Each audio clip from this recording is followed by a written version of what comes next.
Ponytails podcast. Here we go.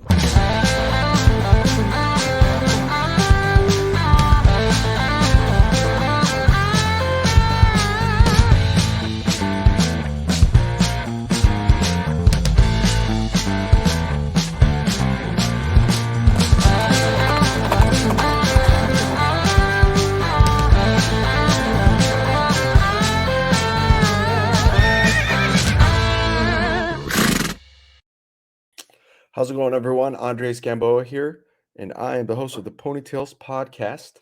Woo woo! Welcome to another episode on our series for June, which is gonna be full. This is gonna be one of the more fun themes we've had. It's just full of European guests. If this is your first episode, let me catch you up on what's going on. My name is Andres Gamboa, like I said, and this is the Ponytails podcast.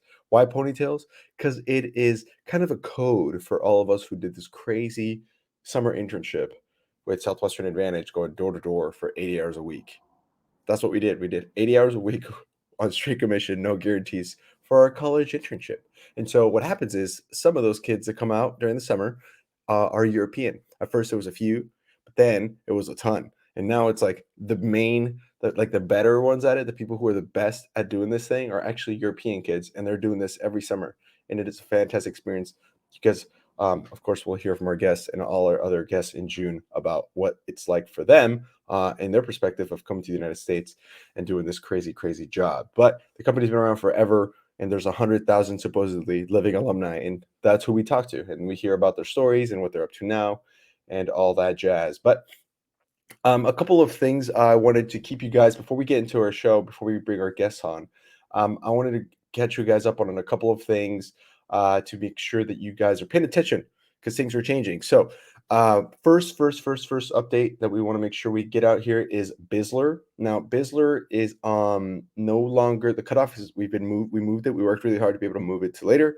So now you can sign up for BIZZLER all summer long. And this is for alumni of Southwestern and their spouses. If they didn't sell books, that's totally cool. You can totally bring them. But we're going to be in Mexico, in Cancun, at the Valentina Imperial, which is in the Riviera Maya section of Cancun. August 15th through the 19th, I'll be there with a team and a bunch of other people who are signing up as we're speaking. And so coming up, make sure you guys get signed up if you want more details. There is all the details. There's a video with a description with the episode that we did with Maddie Whalen on the show, where you can get all the information about how to get signed up now, because we had a May 1st deadline, but we were able to move it. So we problem solved. Make sure you guys get all the info down there. It's $1,500 per person, and that includes flights. Including flights, it's $1,500 per person for the 5 days. Make sure you guys get on there to be able to come to BIZZLER. So we're excited for that. A couple of words and shout outs to some of our alumni who are doing really, really cool things. I wanted to talk a little bit about Cardinal. So our newest partner is Seven Summer Bookman Quinton Roberts with Cardinal Senior Benefits. They started about 4 years ago with Pedro Vega and Nick Dale. And they tripled and doubled every year since they started. So they're looking to do so again this year. They are probably the best as far as like pound for pound. They have the most production for any agent of the final expense group in the entire country. So it's kind of crazy. They're crushing it right now. Zero cold calling. Like they are literally just grabbing leads that are warm, that are excited, working about 25 to 35 hours a week. And they are currently having a $500 referral bonus for anybody who gets signed up. If they are book people, feel free to recommend yourself or anybody who you know with some Southwestern experience or some solid sales experience. Message us on Instagram or Facebook. But if they get signed up, you get $500. So that's super exciting. Woo-hoo! Let's do this. And then we are also shouting out. Actually, he's in town. He was in town last May. Love this man. You guys are familiar probably with Will Metcher and Southwestern Consulting. He's pretty awesome. Will is a huge, big, hard person, and he is in the business of changing people's lives. So one of the reasons that we love Southwestern, I think, or at least I did, is that you could take something that you learn and pay it forward by teaching other kids to do it. And these were lessons that people didn't really learn until their 30s or 40s or 50s. And so that's what Will does. He essentially helps them get and become the better versions of themselves through his job. You probably already know what Southwestern Consulting is, unless you live under a rock. But the cool thing is that Will's actually one of the best agents. He's probably one of the most successful coaches that they have, as far as just like number of lives changed, and so he's hiring people to help him out and work with him. So every one of their coaches that are working with Will or under Will is making six figures. So definitely a very solid career opportunity there for that. And then finally, we are also wanting to shout out Elevate Wellness. And yeah, so here's the deal. We have been working with Elevate Wellness and using their program. And I have to be honest with you guys, there was like a whole 3 or 4 weeks last few, like in the last few months, scattered that I wasn't following the program. I went on my honeymoon. I had all these excuses for myself, and I started again, refocus and resharpened up because that's what these guys do. They help you stay focused. They help you stay accountable. And I was avoiding that. And very nicely and very succinctly, I was kind of like whipped into shape again. And I'm excited to announce that I've been crushing it again since then. So if you're like me though, where you were struggling on getting healthy groceries, or you're struggling on how to figure out how to get to the gym, not only on time, but according to the plan that you set for yourself, or get a better idea of how to even work yourself at the gym, they'll help you with all this stuff. So these studs, notice that most people kind of suffer with accountability parts, including myself, in those two areas of the nutrition and the getting to the gym, and that's why they started at Elevate Wellness, which is fantastic. Shout out to Seth and Zane, love you both. And so yeah, I've been doing that for let's see, since December last year, and I results are still there. It's not like I lost it, but they were really nice in getting me back into the gym, and it's been awesome. So get in touch with them so we can get you in shape for BIZZLER or for your summer. Throughout the summer, it's never too late to start. It's about how you finish the summer. By the end of the summer, you guys can be looking shape, top shape. So um, yeah, reach out to us. We'll get you in touch with them, and so they can get you on their program. All right, so now it's time to bring on the guest, the man of the hour. And okay, so here we go. So 5 summers. So first of all, the name. I'm going to get this right. Przemysław Stanisz is our guest for today, but you guys might not recognize Przemysław. You might know him just as Prem, or maybe you know him as Simon. He's been known by many names because people couldn't pronounce his name, but I can because I love our guests.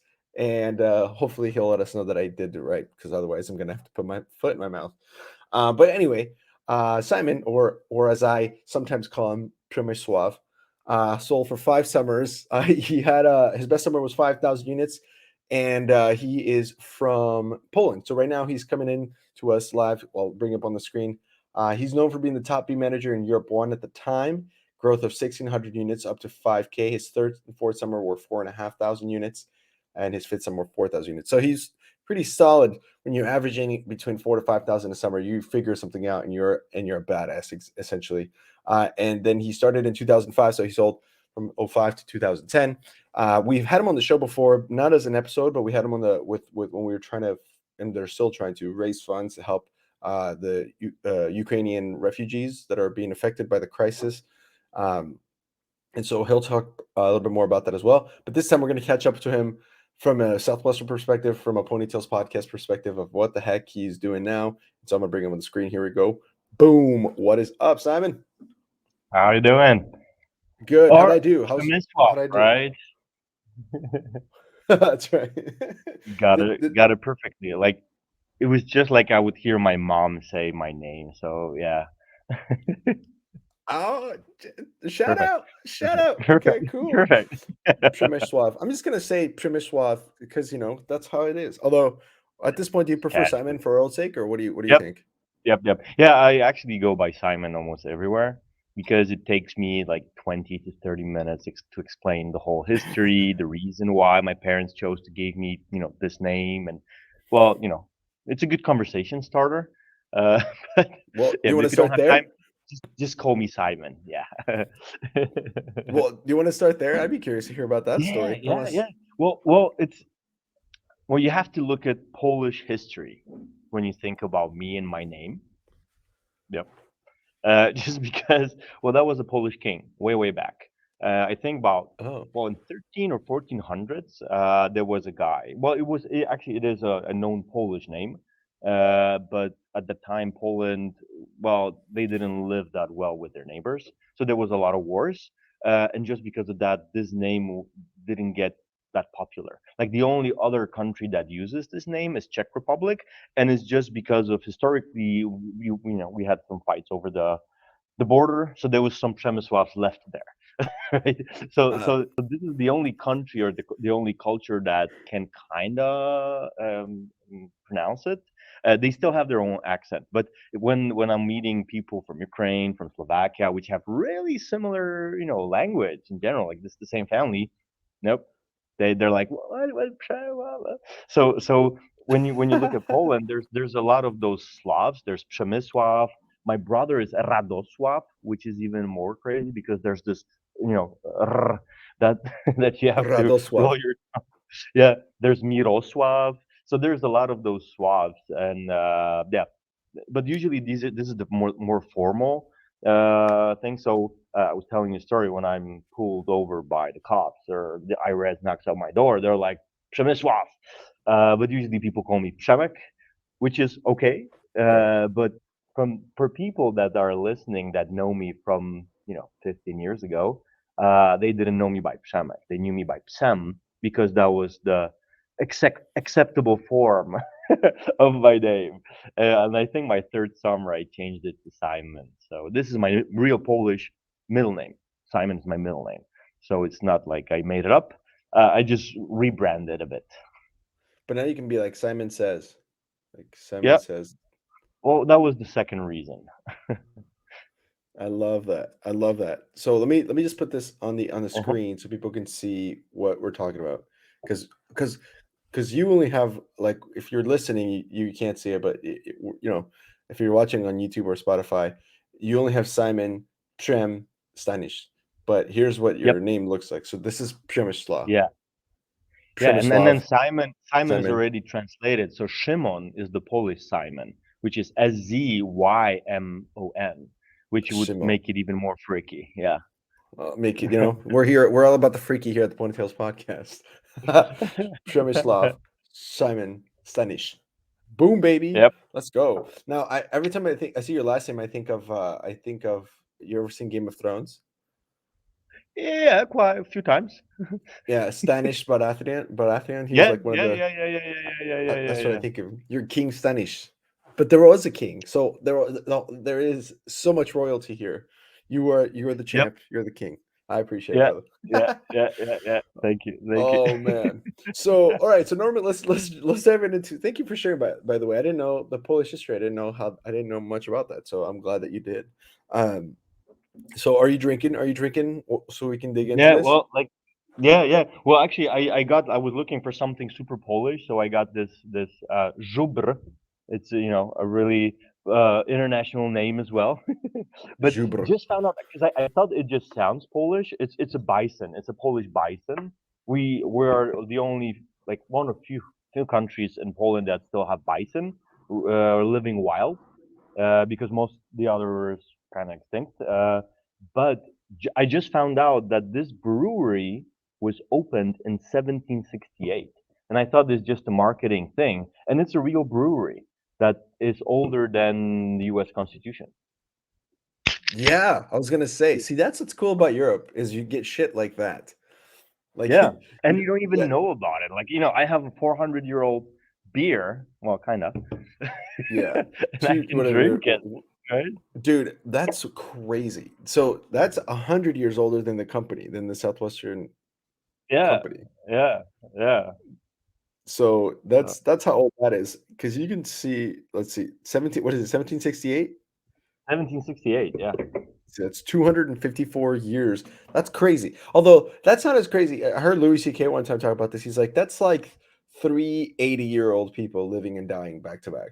Is how Yeah. that's how Well, when my that's when they my started. sister my sister got into just the heritage and my heritage website and the whole process in US, but she actually started researching our ancestors in Poland, and she went back as far as 1730, I would say. uh Whoa. by the names and everything and in different books and yeah, in different history, and we're not the what is it, Royalty? the royalty, yeah, even though my name might sound royal. It's not. so Uh, so yeah, yeah. So and then of course there's a lot of people that can go even deeper with that's it. So wild. yeah, yeah, I can't yeah, because white Spaniards came and, you know, killed everybody yeah. in the I Americas. heard And about that. so, Heard about that. yeah, Heard about. Sorry. yeah, that, curiously enough, they don't hear about it in history books here much. Like, I have to educate people on this, you know? So there's still people here who think Yeah. Christopher Columbus was a good dude.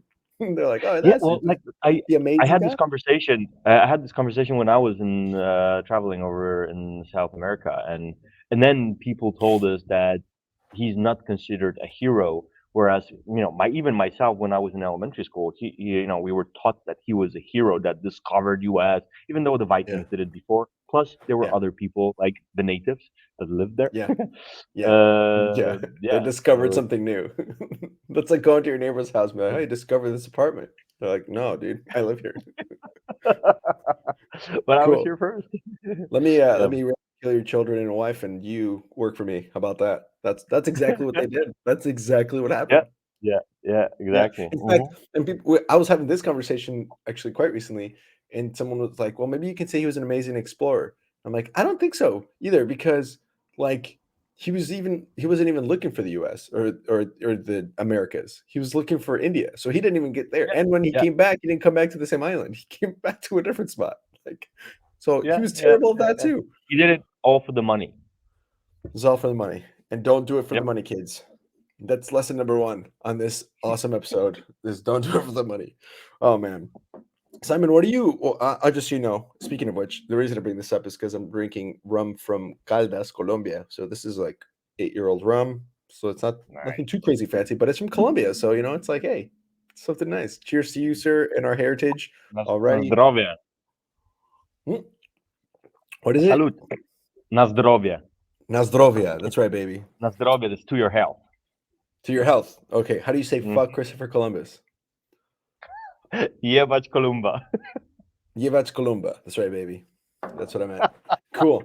So Simon, what are you up to now? What's your life looking like? What's home for Ah, you? And tell me a little bit about what you're yeah, up to now. it's looking really good. Yeah, well, like, I don't know where should I start because there's a lot, but Um, let's do life after Southwestern, and then we'll do life before Southwestern a little bit later. So let's start. So you okay, leave okay. Southwestern, and then what Yeah, happens? I left. 2010. I retired in 2009. That was my last summer. But fun fact, I was already preparing myself to the exit for 3 years. Mm. So so Oh, I was well, but I was under Chris Adams, which everyone knows, mhm. and he was a heck of a salesperson. Like every time I was coming to him and say, "Hey, Chris, it's my time. I need to go." He's like, "Sure, yeah, of course it is." And then I came back for another summer, right? Which I was happy for. So and I liked it. And, I'm grateful and it's all good. But I actually started partially a business back in 2008, I think, or kind of, because it wasn't a real business then. Basically, I have a brother who's 5 years younger, and I was the older brother who was working in US, bringing a lot of money, making 5,000 units. So he saw me spending all that cash, and basically he was really into photography and graphic design.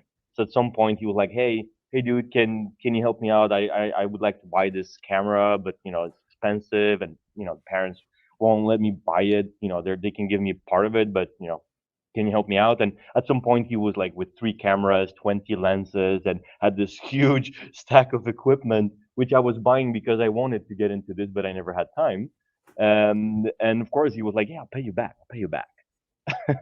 Obviously that wasn't the Never. deal. So my first summer, I was like, hey man, how about we make this a business? Let's I can try to sell some photo shoots, sell some graphic design, and you'll just deliver. And he was like, yeah, sure. And he was like 19, 18, so it was okay for him. And Chris didn't let him go to sell books because he was too young. He wouldn't get a Mm, visa. So he's like, yeah, I have to do something before I go and sell books. So yeah, he started delivering, and we had few clients before I went to my fifth summer. And when I came back, I'm like, hey, let's do this seriously, let's move to Krakow because he was living in the Polish mountains, and let's just employ some people. I'll start selling, and yeah, and let's just do business. Let's start a marketing agency. And we didn't know anything about running an agency at that time, obviously, and that's why we succeeded. Because but it's a funny story because I didn't know that I'm not allowed to cold call a CEO of a corporation. I'm not allowed to just approach people in big events. So I did it, and because of this, we started getting first business super early. And I think within 2 years we had already 20 people in the company, or over 20 people, and we've been working Wow. with the biggest brands in Poland and Europe because we've been working with the Polish railway. We had KLM Airlines that we signed up, but the office in Hong Kong. So we just did it over an email and then later some cold calls. And to be honest, I still don't know why they started working with us because on the other hand, we only hired juniors because we were juniors. Like I was 24, 25 at that time, and my brother was just finishing high school and starting college, right? So God. it's a fun story. Of course, there's a downside as well because we did a lot of sales, but then we didn't have capacity for delivery. So some projects went down. There were some problems with, well, in general, with delivery and management. Yeah, so we had to handle that. But the fun part was that because of this sales success, a lot of people started asking me and another guy, Southwestern alumni, Harun, who's in London now. So shout out to Harun. He moved. I actually sold him the idea to move to Krakow. So he was living in London, working in London, and he quit his job, moved to Krakow so we can run this marketing agency together. So he moved, I think, in 2011, and we started working, together on this and building the whole business. And then we started going to different conferences and startup events. Just to Nice. network, just to start building some connections. And we started speaking at those conferences about sales, how to do a cold call to a CEO, how to approach this and this thing. Yeah, and out of a sudden, like we were just doing this for fun, and we wanted to share the experience because we knew that, well, this is what we were taught in Southwestern, to share with others and build a network. And at some point, a lady came up to us and she's like, "Hey guys, I really love what you're talking about, and I'm actually building this accelerator where there's some startups, and we want to take those startups to US to pitch to investors and to talk and hopefully get an investment. Uh, yeah, but we really need to work on their pitches and in general on their conversation because they have awesome technologies, but they suck at pitching and suck at communication." And this lady was from Google. So Oh, when you're like, I've heard of them. I've yeah, heard of yeah, that. yeah. So when she was like, can you plan like a series of trainings and can you run this for us? We're like, sure, sure we can. Yeah. So since we had a marketing agency, really fast almost overnight we've built a brand, which now we're still running, but we called it North Star Consulting just because North Star guides your way, blah blah blah. And of course, we had a bunch of designers, copywriters, so they created everything literally overnight. And we did the project with Google, and that was the start of What? our, well, at that time, second largest business because we, next to the agency, we had a bunch of startups, which some of them that were kind of successful, some of them we just burned money with, and that was it. Yeah, but because of having this smart approach and having the agency to launch the consulting firm, after finishing the Google project, we had T-Mobile approach us saying, "Hey guys, we heard really cool things from Google about you. How about we give you some money for you talking to us?" And we're like, "Sure, sure, just put it here." So, and maybe you even recognize the callers. I'm in the T-Mobile office right now in Krakow. I'm still working with them. So this is the Deutsche Telekom Innovation Hub. So here they just get a lot of startups across Europe and US, and they get them here. We train them and prepare them to get them to the market. So, yeah, so I'm still working with them. But yeah, long story Wow. short, I decided after running, I think for 2 years, the agency and the consulting firm at the same time that I need to refocus, and I was about to get married. So I decided, together with my wife, that I'm just going to focus on the consulting part, so I have more time for family and for her, because I was doing the Southwestern schedule, right? So I was like, nah, yeah, like it's cool when Jeez. you're 19, 20, 30, but well, 20, 30 no, but when you're 19, 21, 22, that's okay. Yeah, but when you're approaching 30 and you're getting married and you're planning a family, it's better to be more stable. At least that's what we do in Europe. Yeah, so I left the agency, and I focus on the consulting firm. So this is something that's been growing quite well. But we started in Wow. 2013, so it's 9 years now. Yeah, so we actually got some other alumni on the way. So Harun actually changed his job because, well, different story. Hopefully he can talk about it Yeah. on his episode. But he moved back to London because he got married as well. And I started working with Eric Wesner, who was Yeah. my manager in Southwestern. So the guy that even got me to sell books. Actually, he was one of the initial co-founders as well. So I teamed up really close with Eric. Then we got Livia Handlovichova from Slovakia, who is also one of the top salespeople in Slovakia. So she started our office in Slovakia. Later on, we got Katrin and Christy from Estonia, who opened their office in Estonia, and right now we're working on the office in France. So we do have a bunch of Southwestern alumni, plus a lot of other people, other normal people, right, working working with us. Yeah, but the last 8 years, we started focusing mostly on consulting tech companies how to do sales. So we teach them all the, sometimes even basic things like how to do pre-approach, how to do the approach over email, phone, face to face, how to do the agenda, how to answer objections in advance, etc. Of course, to more Wow. sophisticated things like like using AI to analyze your stats and give you tips, or yeah, those things. So this is Wow. the more, let's call it, commercial things. And obviously, you already met me talking about the foundation.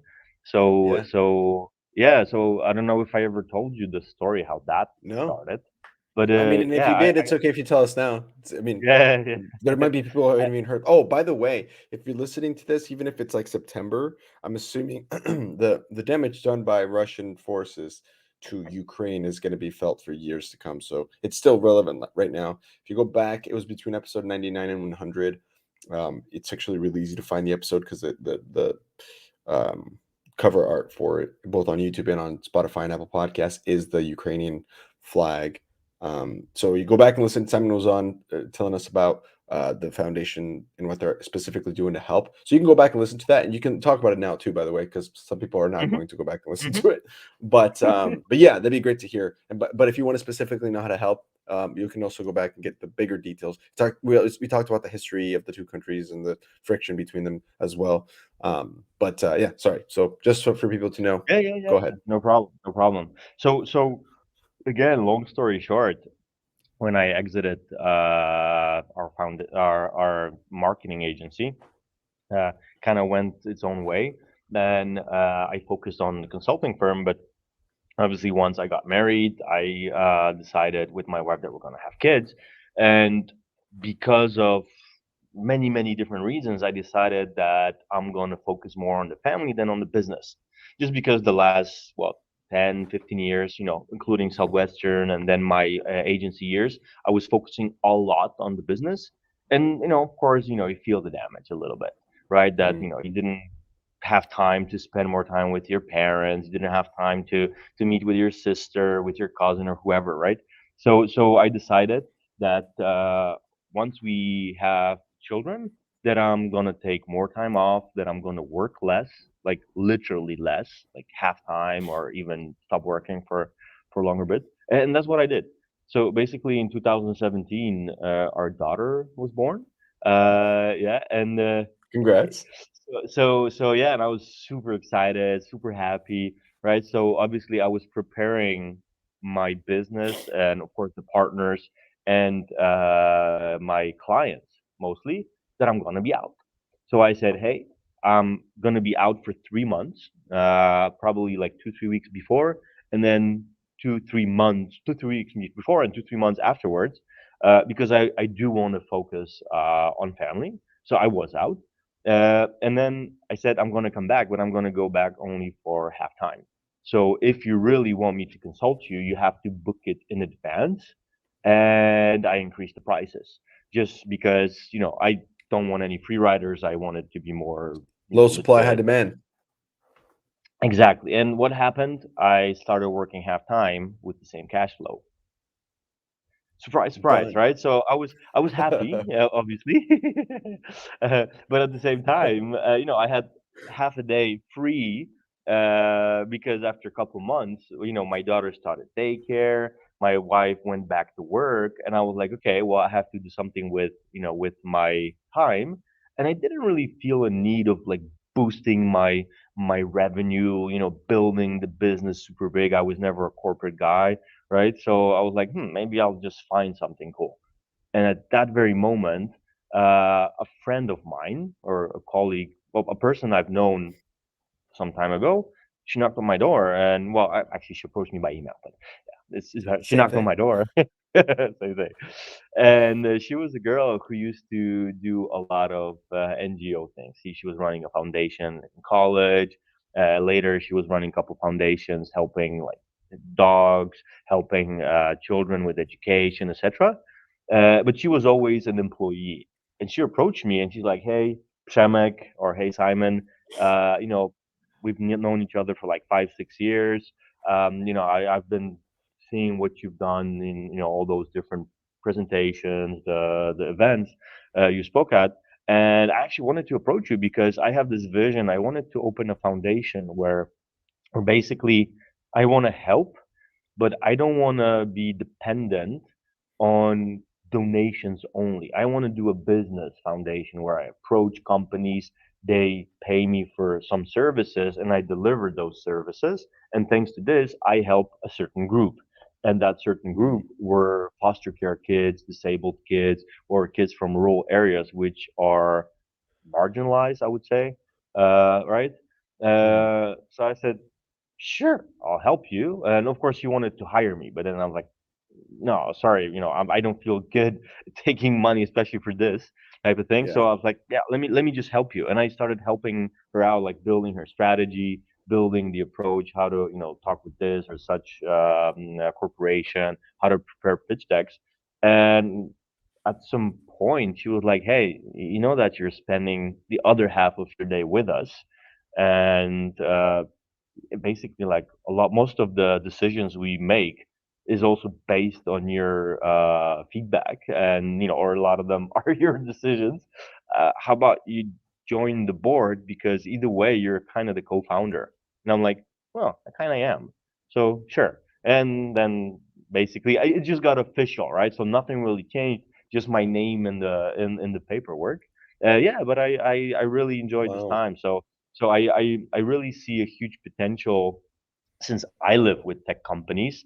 I'm an IT guy doing sales, but I do understand technology, and I see like the growth and the speed that technology pushes on the world, and how much how big of a need there is for tech guys and for technology in general. So Mhm. what we decided, that if we are able to educate the kids that are less fortunate than us, just sometimes give them basic skills in IT, like project management, some coding, some design, they can actually have that first jump and start a career. And it's already happening. So up to date, we had almost like 1,500 kids in different programs in the three Wow. three three and a half years. Yeah, we have 300 mentors, volunteers across different companies. And yeah, I think that would be like around 80 foster care homes that we work on daily basis. So, and Wow. fun fact. Just now, well, if you listened, if you guys listened to the episode about Ukraine, I was talking about the long-term help, so helping, with education. So, there was a lot of kids, like a couple 100,000 children that relocated to Poland. They flew Ukraine to Poland, and we were thinking to start different educational programs, and it's happening. So right now we do have a Yeah. partner. So shout out to Bossart. This is a Swiss company which has their own offices in Poland. So they're investing this year over $120,000 to start an office, like office space where we're gonna have a daycare. So Ukrainian moms can leave their kids for free and they can go and start finding jobs or they can work. There's gonna be Wow. like an educational center for just kids or teenagers that want to study IT, they want to do English classes, etc. And there's gonna be career advisors and psychologists to help them, like even though the adults deal with the whole system. And the coolest thing is that right now we're hiring Ukrainian teachers. So it's not like we're gonna have our own teachers. We want to hire people that had to flee Kiev or Kharkiv or Mariupol and come to Poland, leave their work there, and they're Wow. educated teachers. So we want to hire them so they have a job and they work with the kids in their native tongue. But of course, they can also help us teach them English and grow. So Oh, so wow. this is yeah. So that's why I'm excited about this, and I can see, the impact is, of course, emotionally way stronger, versus, yeah, I helped this company grow, 30-40% with their revenue, and the CEO has another Tesla, and it's cool and it's exciting, and I don't want to help those CEOs, but helping those kids is even more, has That's more power. insane. Yeah, that's Yeah. huge, man. And helping just every little bit helps, right? There's millions of people that Yeah. have had to Yeah. relocate, but even those kids, that for that kid that could make the difference in his life or her life, that then ends up becoming, you know, their Yeah. own Yeah. CEO of their own company later on. Like it could you turn a nightmare Exactly. into a blessing somehow, even for one person, Hmm. if not, Hmm. all of the ones that you're helping. That's amazing. Congrats, sir. Because I know after our episode we had some connections. I don't know how they went. I hope they went okay. We had the car from Italy, Yeah. and then I know I Yeah. connected you Yeah. with Yeah. our Yeah. Yeah. Yeah. former Yeah. guest, um, Barry So Hart. yeah, so some of it is in process. So we had a good call with Barry. We're exchanging some emails. We're getting there. Of course, with Brent, we got his car or his friend's car from Italy to Poland. I drove it personally from Krakow to Ukraine. I crossed the border at that time when when people were like, "What are you doing on the weekend?" Well, I'm driving to Ukraine. And they're like, "Are you crazy, man?" But of course, I was just crossing the border for like couple meters and then going back. But what we Yeah, filled the car with food, with medicine. So yeah, it was super super cool. that was cool how that worked out. That was pretty fun. Yeah, Good yeah, job. Good yeah. job, But you. but that's the power. That's the power of network, right? And that's the power of book people. It's just like I had this conversation with Brand. He was like, "Hey, if I was to ask a random dude in Poland to drive my car, I would be freaked out. But since you sold books, I know I can trust you." Yeah, I'll go. Yeah, That's true. That's how it works. That's amazing. And did you yeah. were you able to get in touch with Scott Smith? I don't know if I or did I connect you guys yet? Yeah. I think we had a meeting scheduled, but we couldn't. Like, there was some mess up with the time zone. So we're Oh, still like on the line, but we're talking. We're talking. as it happens, yeah, because he has some pretty cool connections with like educational Hmm. software and materials, and just Oh no, so he's actually I education. met with Scott. So I met with Scott and with the other gentleman. I'm scheduling the meeting. Oh, So yeah, okay, yeah, but it's, yeah, yeah, it's in the it's working. process. A little networking, as it Yep. comes up. That's so cool, man. Wow, and that's amazing. So then now with this foundation and what you're doing with the consulting firm, Hmm. if people wanted to find you, if people wanted to hear about you some more, because we're gonna blast this, all over the U.S. and Yeah. hopefully Europe as well. So what? How could people get a hold of you? to either learn about your business or maybe help with the Uh-huh. foundation, what's the contact for you that's best? I'm gonna put it on Yeah, there. yeah. Well, probably the best is just to go on my LinkedIn. Simon Stanish. There's only one Simon Przemysław Stanish. I uh, imagine uh, so. yeah, yeah. For some people that would be really eager to meet with me, but of course it's important not to overuse it. I do have a domain. It's just Meet Simon EU. So if you just want to book a meeting, you can just drop it there. Of course, I'm filtering them. So if it's spam or you want to sell me something, I'll probably I see now. delete you, and you will have to do a second approach. Uh, but Meet yeah, Simon.eu. yeah, yeah, yeah. It's like Uh, this.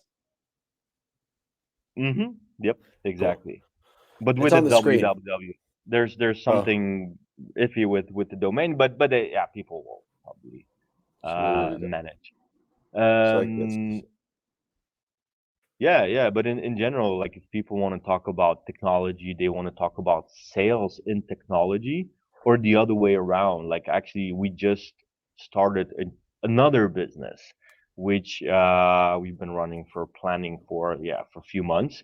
It's basically again, yeah, long story short, but since we've been working with the top tech companies in Europe, and by the top tech, we mean not like the biggest brands, but the people that build those brands.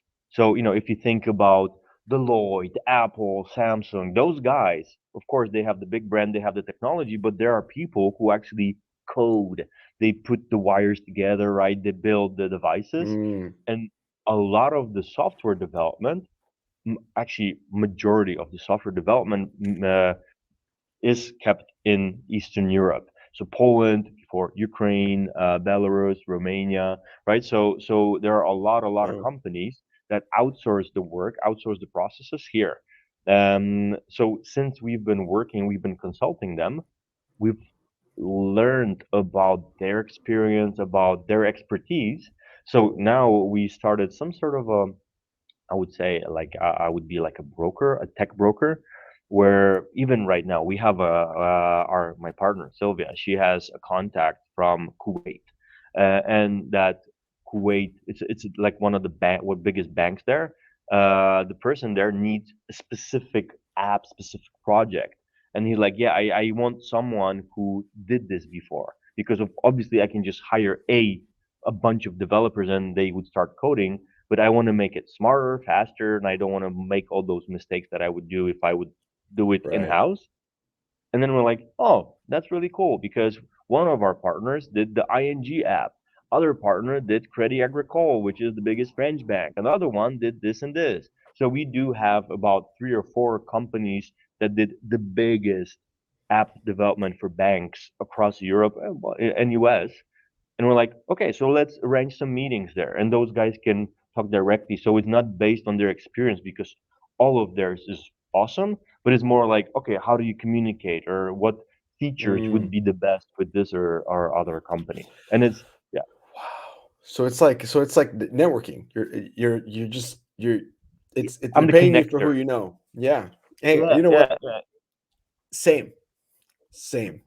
That's what this company is. It's just who do you know that did that? Oh, well, you know what? I can tell you, but you should pay me for it. But here's who I know. That you can put it right here. Exactly. That's awesome.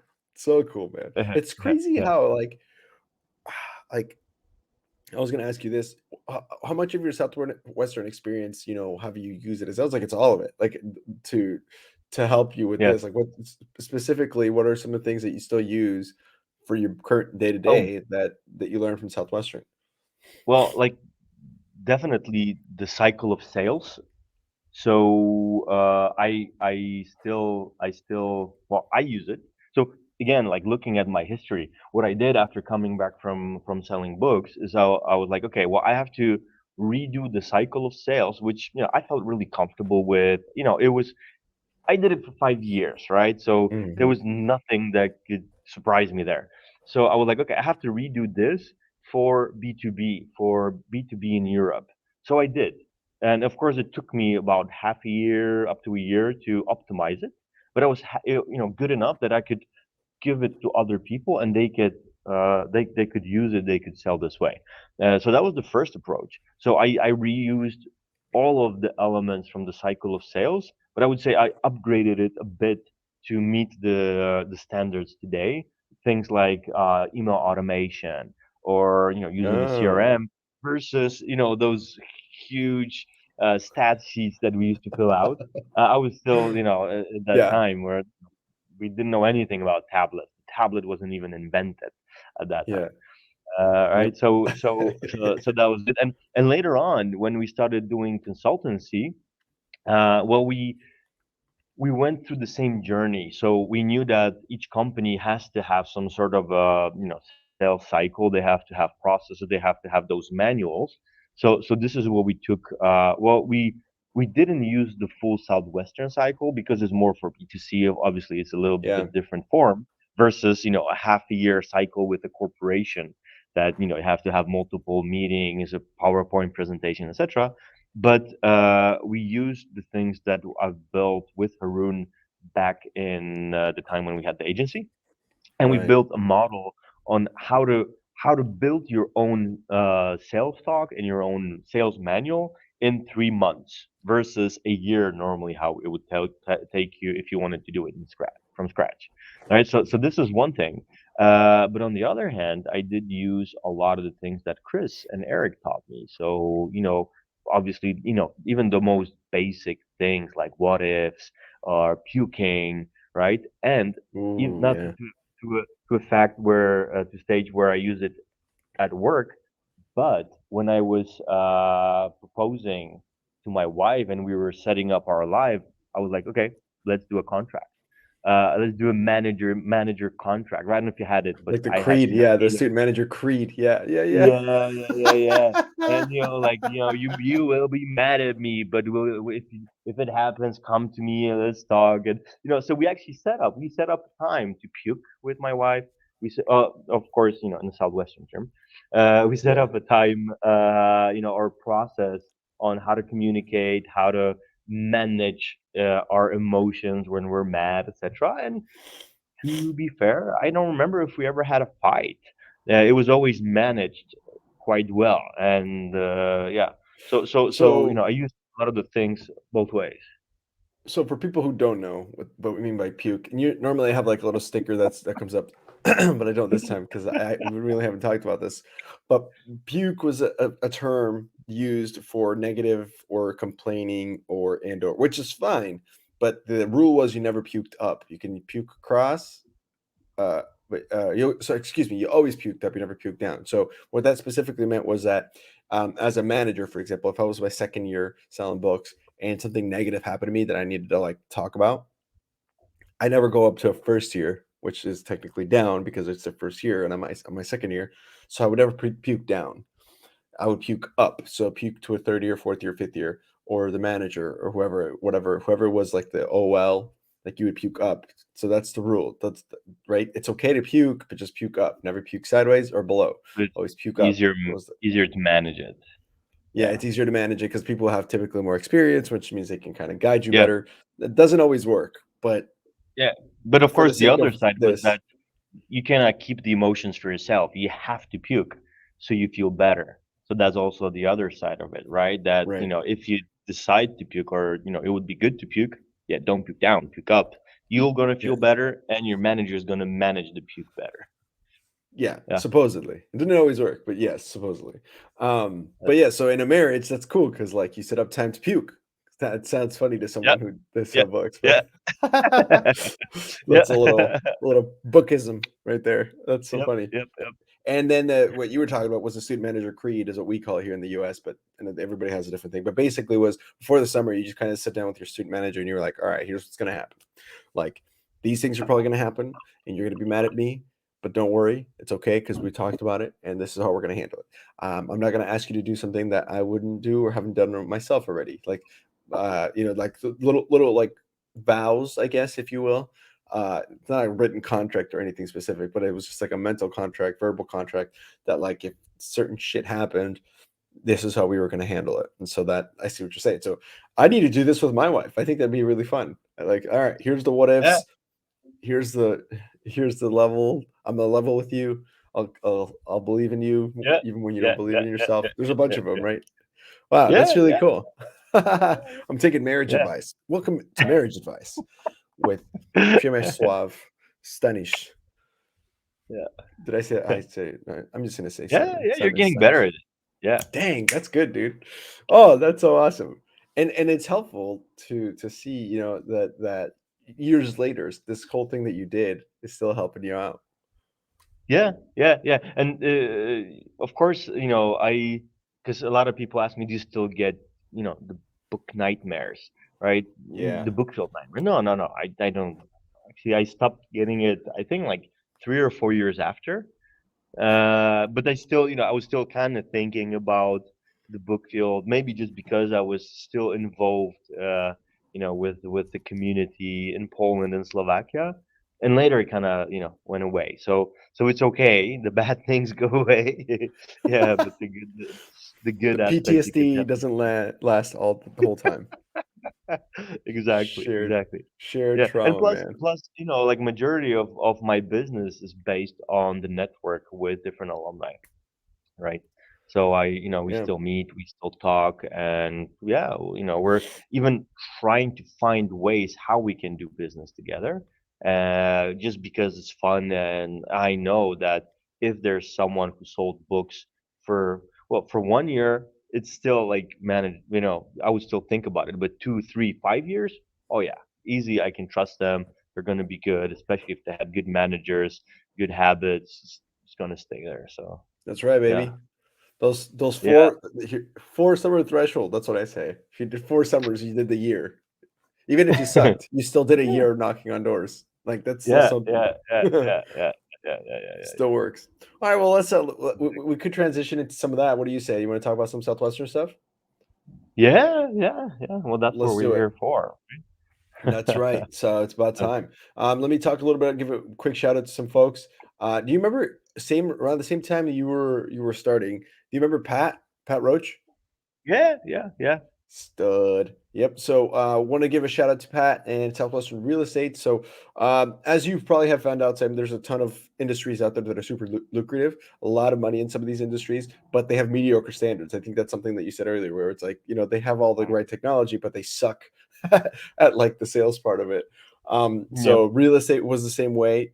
Where currently, I think if you in the at least in the U.S. if you get licensed within the first year, 95% of the people who do so fall off and then they stop in real estate. It's like a 95% quit rate. But when Pat entered the business and started Southwestern Real Estate after they started recruiting folks, they did the opposite. So 95% of their agents actually stay. And most make six figures, so it's pretty insane. It's too good of an industry to mess up in the United States right now. And if you guys are looking to do something different, move on into a different career, make sure you reach out to us. We get you in touch with Pat. They are crushing it. They're 14 different states now. They've been in business for 15 years, and they make it easy for you to get into the business of real estate. 95% retention rate. That's crazy, man. And of course, as he would like to let you know, I always like to say this. It's 99% drama free. 99%. So he took all the better parts of the culture and made it so it's a fun company. Well, we'll talk about some of the negative parts of the Southwestern culture, but Pat Pat kept only 1% of it. Is what is what we like to say. And then also we're brought to you by Thought Leader. Now, Thought Leader is with I don't know if you ever remember Dylan Barr. Did you ever meet Dylan Barr? No, personally, I haven't. No. He's one of the funniest book people that ever existed. And so they are, yeah, they currently, this is actually something that you might be interested in yourself since you're Mhm. speaking. But they help people do TED Talks. Yeah. Cool. Yeah, so yeah, it's pretty That's sweet. cool. And so basically, they've helped over 400 people do TED Talks, and it's with Dylan Barr. Here's if you guys want the contact, if this sounds appealing to you, they're actually hiring. So they partnered exclusively with Ponytails to and to have alumni join their team because it's pretty high standards. They have two roles that are available.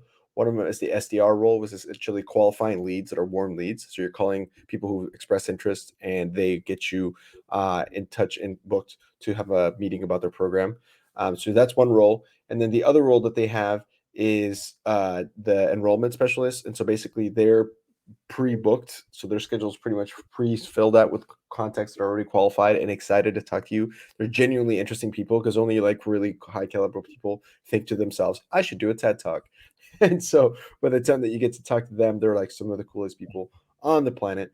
And so to ensure that they have high quality, they partnered with us to get Southwestern alumni on there. The earnings for the first role are about 50 to 70,000 a year on target. And then for the second role, it's about 130,000 to 250,000 a year. So if you guys want to partner with Dylan and figure out how to help people get their TED Talks, make sure you reach out to us and we will get you in touch with him. Fantastic dude. Really, really cool company. Fido's working with him as well. You guys would have heard that episode for sure. If you haven't, go check that one out. And then last but not least, I want to give a quick shout out again to Cardinal. They have had some pretty amazing success. So 10 out of 49 of their agents have grossed over 10,000 in gross profit. And of course, want to give a big shout out, first of all, to Greta Huerta, who's the person that opened up the door for us to meet with Cardinal.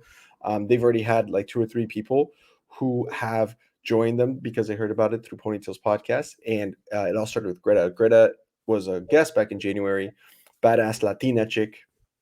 So she might be able to also say Premes Suave. I don't know. But does she have Premes Polish Suave. roots? That's the She does question. not. She's got some Mexican roots. She's a badass. But Uh, anyway, long story short, she showed up and broke the company record for production. And ever since then, they've Woo. been cranking. And even though they were already cranking beforehand, man, she just showed up and like the whole the waters, when the waters rise, all ships float. So yeah, Mm-hmm. shout out to Mm-hmm. Greta. Love you lots, girl. You're awesome. That's with Cardinal Senior Benefits. Make sure you reach out to us if you want to hear more about how to be like Greta, because you want to be like Greta. So on that note, let's flip back the years, go back in time on the book page, on the book timeline, Uh, like the history timeline, and uh-huh. go, it's 2005 or 4. I don't know. I guess it depends on when someone talked to you. How the heck? I'm so curious. I love asking Europeans Yeah. this particular Well, question. How did it it, happen? it's funny. Like, I don't know if you want the full story or just, that moment. I think we need the Well, full I story, can give man. you maybe the full story. Like, I always wanted to have a business. My dad had a business. Like, a bunch of my uncles ran different businesses. I was like, yeah, I'm gonna have a business. That's basically the thing. And I even started my first business. Like, there was an official business and there was an unofficial kind of illegal business. So I don't know which one. Well, maybe I can even talk about that one. Yeah. So my first serious business where I did have really good revenue was when I was 15. I was just about to go to high school. Yeah. And before then, I was working for my dad or for some uncles. But you know, if you're working for the family, they're never going to pay you well, right? So it was the time when I was getting experience.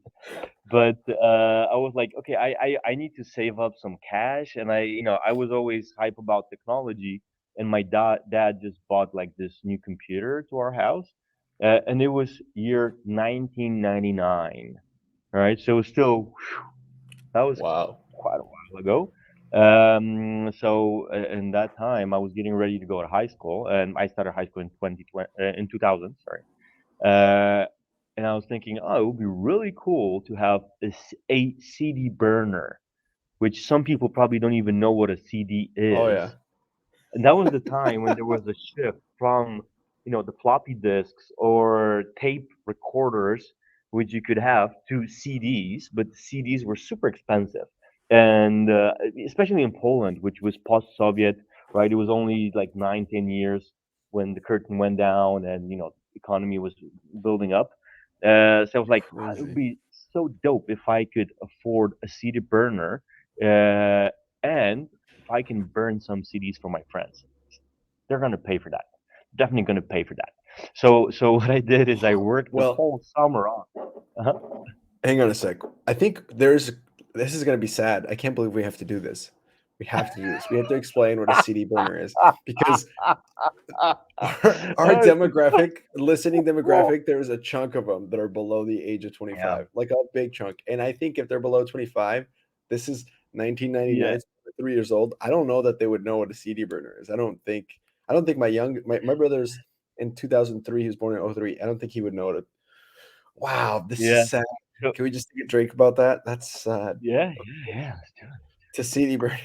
City burners. The burn. Mm. Do you want to explain this? Do you want to explain this, or I can Yeah, explain yeah, this? yeah. So basically, maybe some of you saw those like huge boxes of like little things, little squares at Walmart or somewhere else, which are priced at 199 now. Some DVDs. So if you think about a DVD, the DVD is on a CD. CD stands for compact disc. So basically, there's something on this. There's music. It could be a video. You can have files.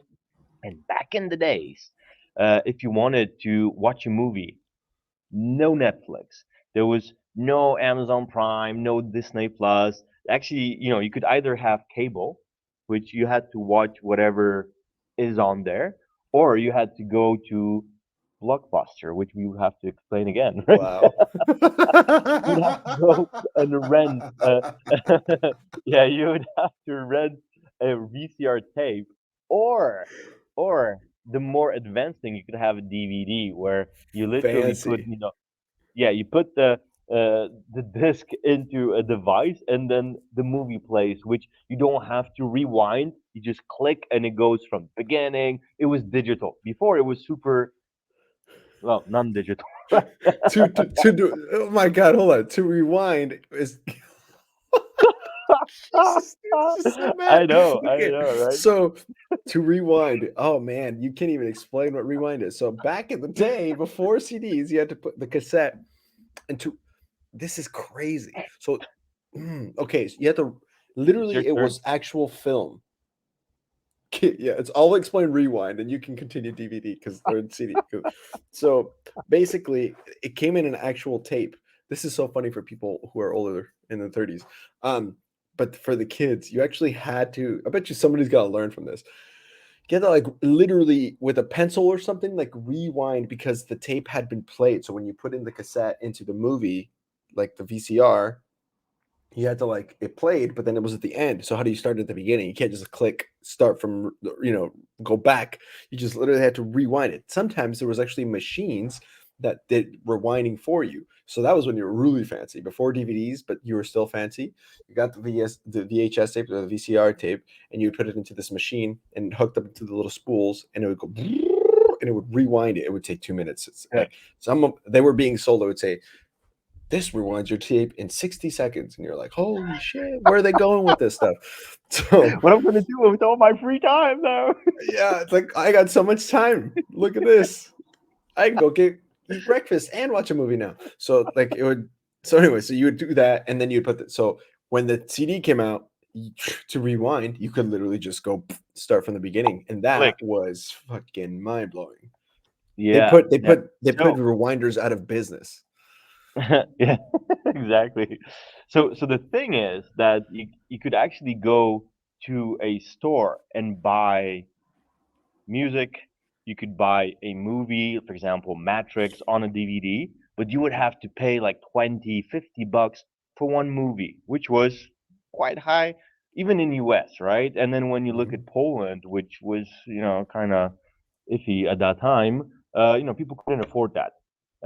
So for this, you had the black market or the gray market. So I'm not that bad. I was in the gray market, There and you I'll go. tell you why. The brown market. So the thing, yeah, yeah. So what you could do is you could literally find a guy, a dealer, who you would meet and you're like, hey, do you have Matrix or do you have this new who was Red Hot Chili Goodwill Peppers? They have a Hunting. new yeah. And he'll be Forrest like, Gump. yeah, yeah, let me find that for you. Okay, that's gonna be $10 or that's gonna be $5. So these guys they used a CD burner. So a CD burner is just like if you have an older laptop today, you have a CD reader where you put the CD in and it plays.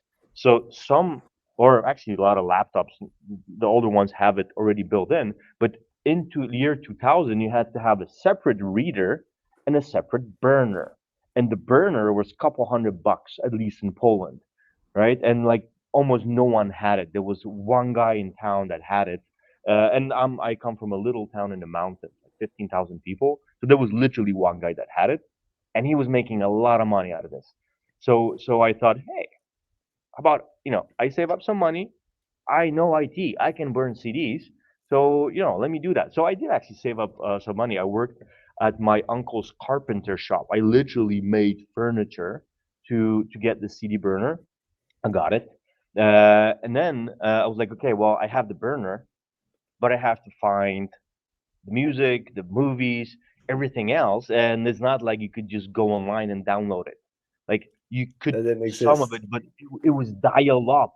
So my parents would pay a couple $1,000 just for the internet bill for me to download it. So you had to be Okay, again so creative. Yeah. so dial up. So dial up. Okay, so dial up was we Go didn't ahead, have your turn. Wi-Fi. Your turn. There weren't that many satellites in the sky yet where you could just download shit. So in order to Starlink get on the didn't internet, exist. yeah, that's like Elon Musk was still in his A baby. infancy of technology. And okay, so start. Ah, Jesus, man, this is crazy. Dial up. Well, yeah, So you were connected to the internet by your phone line, which back in the day, God damn it. So your yeah. phone line You would is actually you. It was you didn't have cell phones. You have to explain this too. there was a cable. There was a cable.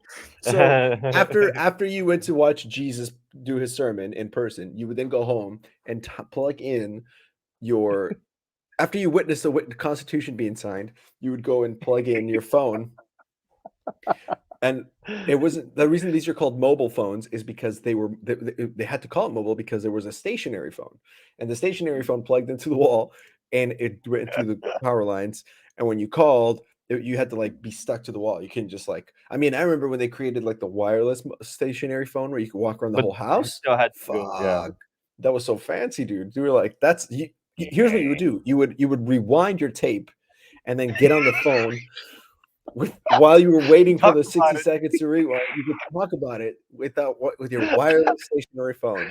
That was so cool. And then you'd go, I got this tape from Blockbuster, and that whole thing. They're like, wow, what else did you do today? And they were like, well, I hunted 2 dinosaurs, and I fed them to my family. That's what it was Yeah, like. I had to tell Columbus to get the fuck out of my country, and then I and had to fight some Vikings on the way.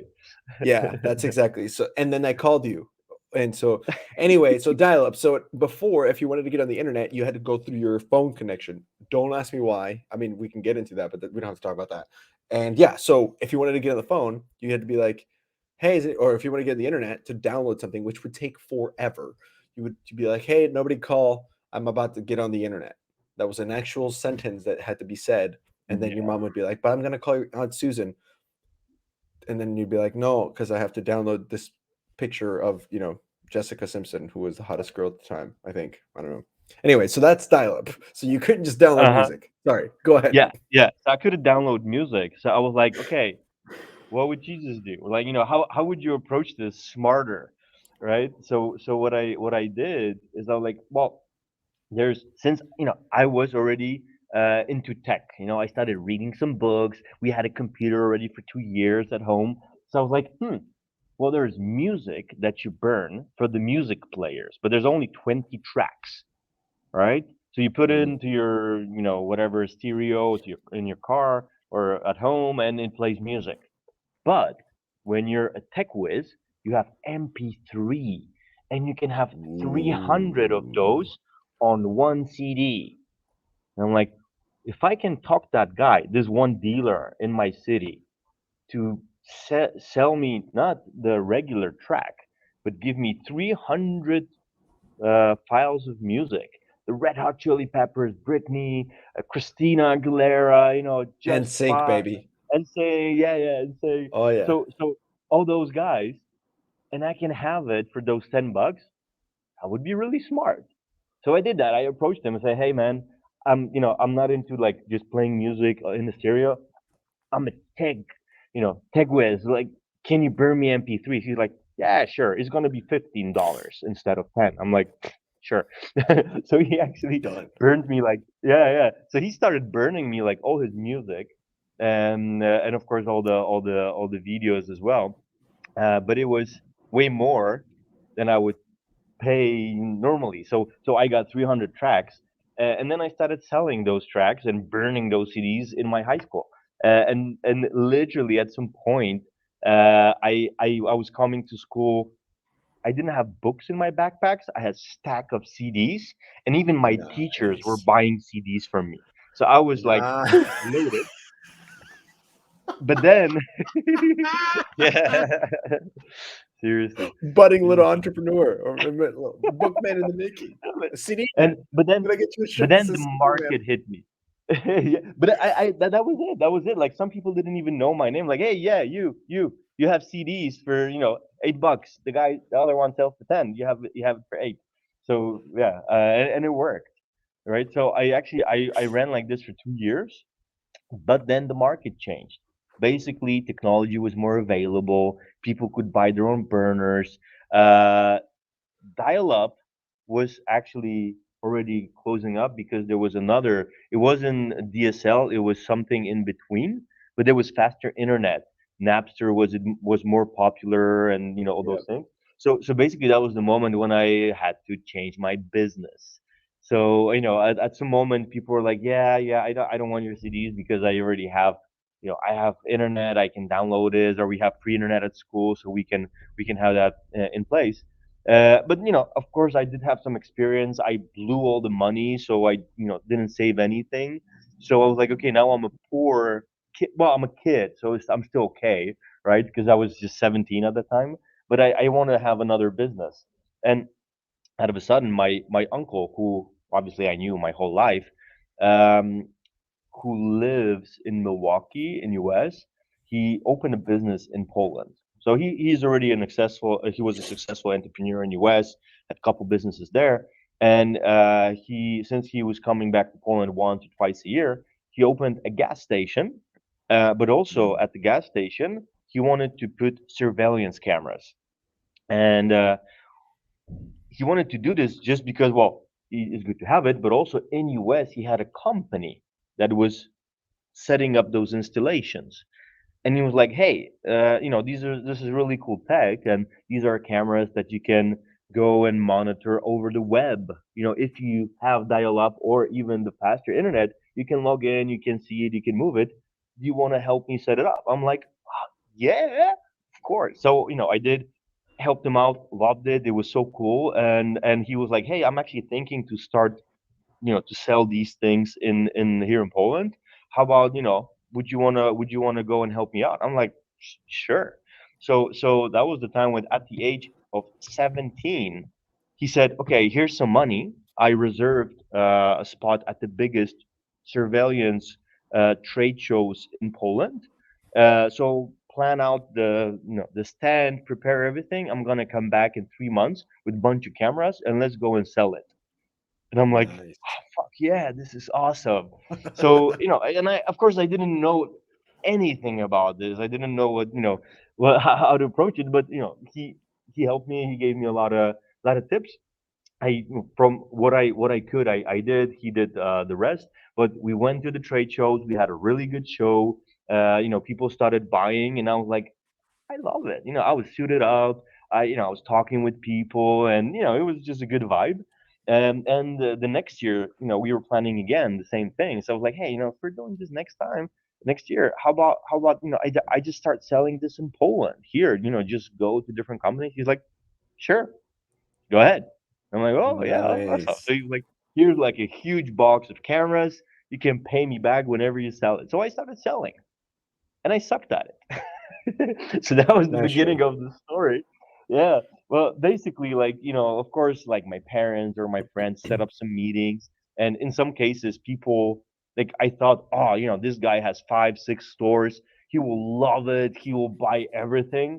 And he didn't buy anything. And then I met a random dude on the street. We started a conversation, and he was a pony. right? He was buying everything, and I'm like, that's not logical at all, right? And again, next year my uncle came back, and we went to the trade shows, and I was a little bit older, a little bit wiser, and I started looking on how he talks, how he behaves, and I still remember this. At some point, I asked him, like, how do you do it? Like, what is it that that you just approach people, and yeah, they just buy from you, and they just buy like bunch of these things, and it's hard for me to sell a camera for 200 bucks. And he's like, yeah, there's actually a way. You just have to be yourself and build trust. I'm like, yeah, this is awesome. But of course, I didn't know how to do it, It's right? like, yeah, but how? Yeah, exactly. But that's the part that I forgot. No, but Yeah, for of him, course. it was just normal. Like, he was in business already for 20 something years. He moved to US back in the 80s. He went to college there. He actually went to different business classes, so he knew all those things, like even how to do a handshake. I said, I no one ever told me that, right? So at that point, I was like, okay, I can still try to run this camera business, or I can learn how to sell somewhere. So I signed up before Southwestern to be an insurance salesperson at the age of 18, and still being like, Yeah. in Poland, you go to college at 19. Uh, and then I hated it. Like, it was so bad. Like, basically, it was pushy. The training was so bad, and the worst, like the lowest point of that career was when the manager asked me to lend him some money because he was running short on something. And since I still had my Yeah. camera business, he's like, "Yeah, okay, okay, well, I'll give you some money." So I was like, "Yeah, maybe this is not the best career, and maybe I should shift." So that was the moment when my uncle said, "Hey, how about you fly to US? Come live with me for the summer." Since I was preparing to go to college, and can help me out with the business in US. That was also an interesting episode because uh, I actually lived in Milwaukee, Wisconsin, but back in a suburb. But I was working just to make money. I was working at a buffalo farm during the Nice. day, and at night I was doing camera surveillance cameras installations and mounting computers together. So I was the guy who actually built the first or like, well, one of the wireless networks in Franklin, Milwaukee, or Franklin, Wisconsin. So that's like a little town next to Milwaukee, because my uncle had a T1, which was like the fastest internet possible, but it was super expensive. So we did wireless antennas and sent it to all the neighbors, and I was the one like going up the roof and mounting the cameras there. And Wow. finishing the story, I came back to Poland, and I was like, yeah, I liked it in US. It was awesome. I'm just literally starting this college. I was starting IT, was my first year of IT, and I'm like, but I still would like to know how to sell. And it kind of sucked that I learned a little bit from my uncle, but I still don't know how to be myself and build trust. Uh, Mm. and literally, like, couple weeks after I came back, boom, a guy approached me in just in the corridor, like randomly, and he started speaking English to me, and I'm like, hey, Wait. just came back. Just in the corner of the street? Just some random dude? No, no, no, no, no, no. In the corridor, or the hall of the corridor. I think Oh, that's I British, see. right? The Uh, dorm. Okay, I the, see. no, no, no, no, no. The hall, the main hall of the building of the college Oh, building, the campus, like a union, the like a campus union. hall. Yeah, yeah, I see. They call it the union, Yeah, yeah. student union. Yeah, yeah, I see. No, no, no, no, no. Maybe I'm just using. I think I had too much beer. Basically, I No. was walking down the campus through the main Oh, building. I see. Right? So you're Yeah, just yeah, walking out school. You're just chilling out, yeah, minding yeah, your own yeah, damn yeah. business, and Literally. some asshole. And there's a guy that stops me and say, "Hey, you speak English?" I'm like, "Hell yeah, yeah." Just came back from US. I had 20 bisons under me, like buffaloes, and I've been working on Buffalo Bills farm 3 months. So yeah, I know English. So yeah, we got into a conversation, and that was Eric, by the way. That was Eric. So we started Eric talking, Wesley. and yeah. So he started asking me about my experience in US, whatever, blah blah blah. And he's like, yeah, we're actually doing this crazy thing, and next year we're flying to US to do this. And I was already thinking that I want to go back to US, but I obviously I didn't want to work on the buffalo farm again, right? Yeah. Like it was cool, but there was a lot of mosquitoes, so I thought the selling books might be easier. Oh boy.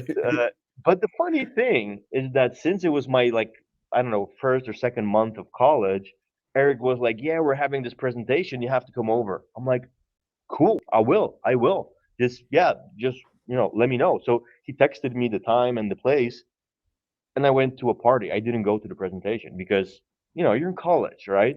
So I Yeah, why would you kind of do got that? talking to this. Yeah, and then he called me back and he's like, "Hey man, you probably didn't make it, da da da." And really enjoyed the conversation. Maybe you wanna come over. And I'm like, well, actually he came back. Maybe it could be a serious thing. Maybe I should consider this. So I was like, okay, well I'm gonna come back. And I actually after the second approach, I went to the presentation and I liked it. I was like, wow, this is really cool. I don't know if this is fully for me, but well, maybe I'll just go through the interview process. We'll see. And of Can't course, I hurt. got so sold in the interview process. I think there was like 3 or 4 steps. That's how Europe one does it. And of course, at the end, I had I had a tattoo of Southwestern and Eric here on my chest, and you know. So yeah, I was getting ready for this, Here's some but more Kool-Aid. yeah. Wow. But since yeah, but yeah, there's another part of the story when I actually go fly and start my summer because I actually was one of the worst people in our org uh at the beginning, like till half of the summer, and that was because of my experience. So yeah, Well, yeah. but Yeah. of So course, what happened? yeah, So what okay, happened? okay. So yeah, so of course we had the whole year to prepare. I didn't do anything because I already had, I was burning CDs. I was the CD man in our town. Then, I've been to 2 trade shows, the biggest trade shows in Poland. I had business, and on top of that, I was doing theater classes. So I know how to speak. Like I'm the person to do this job. Yeah, and I sucked at it badly. My, Jeez. I think in sales school I was still okay, but when we went out on the book field, first week, my first week was 30 units. I think I sold like 3 mufus and something, right? 30 units for the whole Nice. week, and I actually did the hours. I couldn't make the uh um Pace I setter? couldn't no, I couldn't make the demos. Yeah, pace setter. Like Oh. forget about pace setter. 30 units. Now, I couldn't make the demos, right? Because you have to do 30 demos. But I did 80 hours that week, and I made what like $120 that time for the whole week, right? So that was the beginning, and then I was like, yeah, it's gonna get better. It's gonna get better. Like second week, people, they then more Sarah Lee McCroskey said it's gonna get better. I'm like, okay, yeah, it's gonna get better. Okay. 40 units. My second week, 40 units. And I'm like, okay, let me rewind this. Yeah, back Right. in the day, I think it was lower. It was not $8, but still. So I was like, okay, I need to rethink this, but I'm not gonna quit. I maybe this is the time for me to start doing this by the book. So maybe I should start Magic. doing the second approach, the third approach. Maybe I should start doing, the answers to objections. I should start asking the questions better. And of course, I started growing. So step by step, it worked. Even won. I want to win back to back. So the first right, the last 2 weeks you can win. I want to win. At least that was the time, Yeah. right? I can see you have everything prepared. Oh my, wow, oh my god. We're professional, dude. We're So professional show. yes. So yeah, I won a win back to back, and I finished on 1,600 units, right? So that was the time when I thought, yeah, maybe this is not that bad. And and when I calculated my last week, I think I sold like 280 units or something. Like I could do this. If I could do this every week, that would be a great summer. So that got me thinking that okay, well, I'm coming back. I'm definitely coming back. So I just need to prepare. Maybe this time I'll fucking study, and this time I'll just prepare. Yeah, and how about I really do this thing seriously, right? And obviously I was just too proud before, or my confidence was too high, but I didn't have the technical knowledge, right? So. And of course, there's many things like I didn't use the names properly, didn't do the closing, the objections, blah blah blah. So I decided, okay, I'm coming back.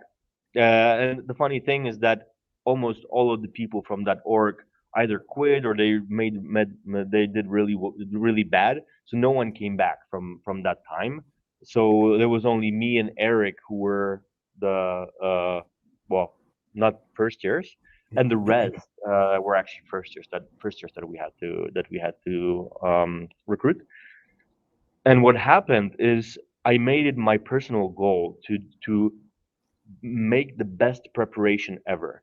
So what I started doing is I started studying the sales talks back in October, December, like Wow. half a year before the summer.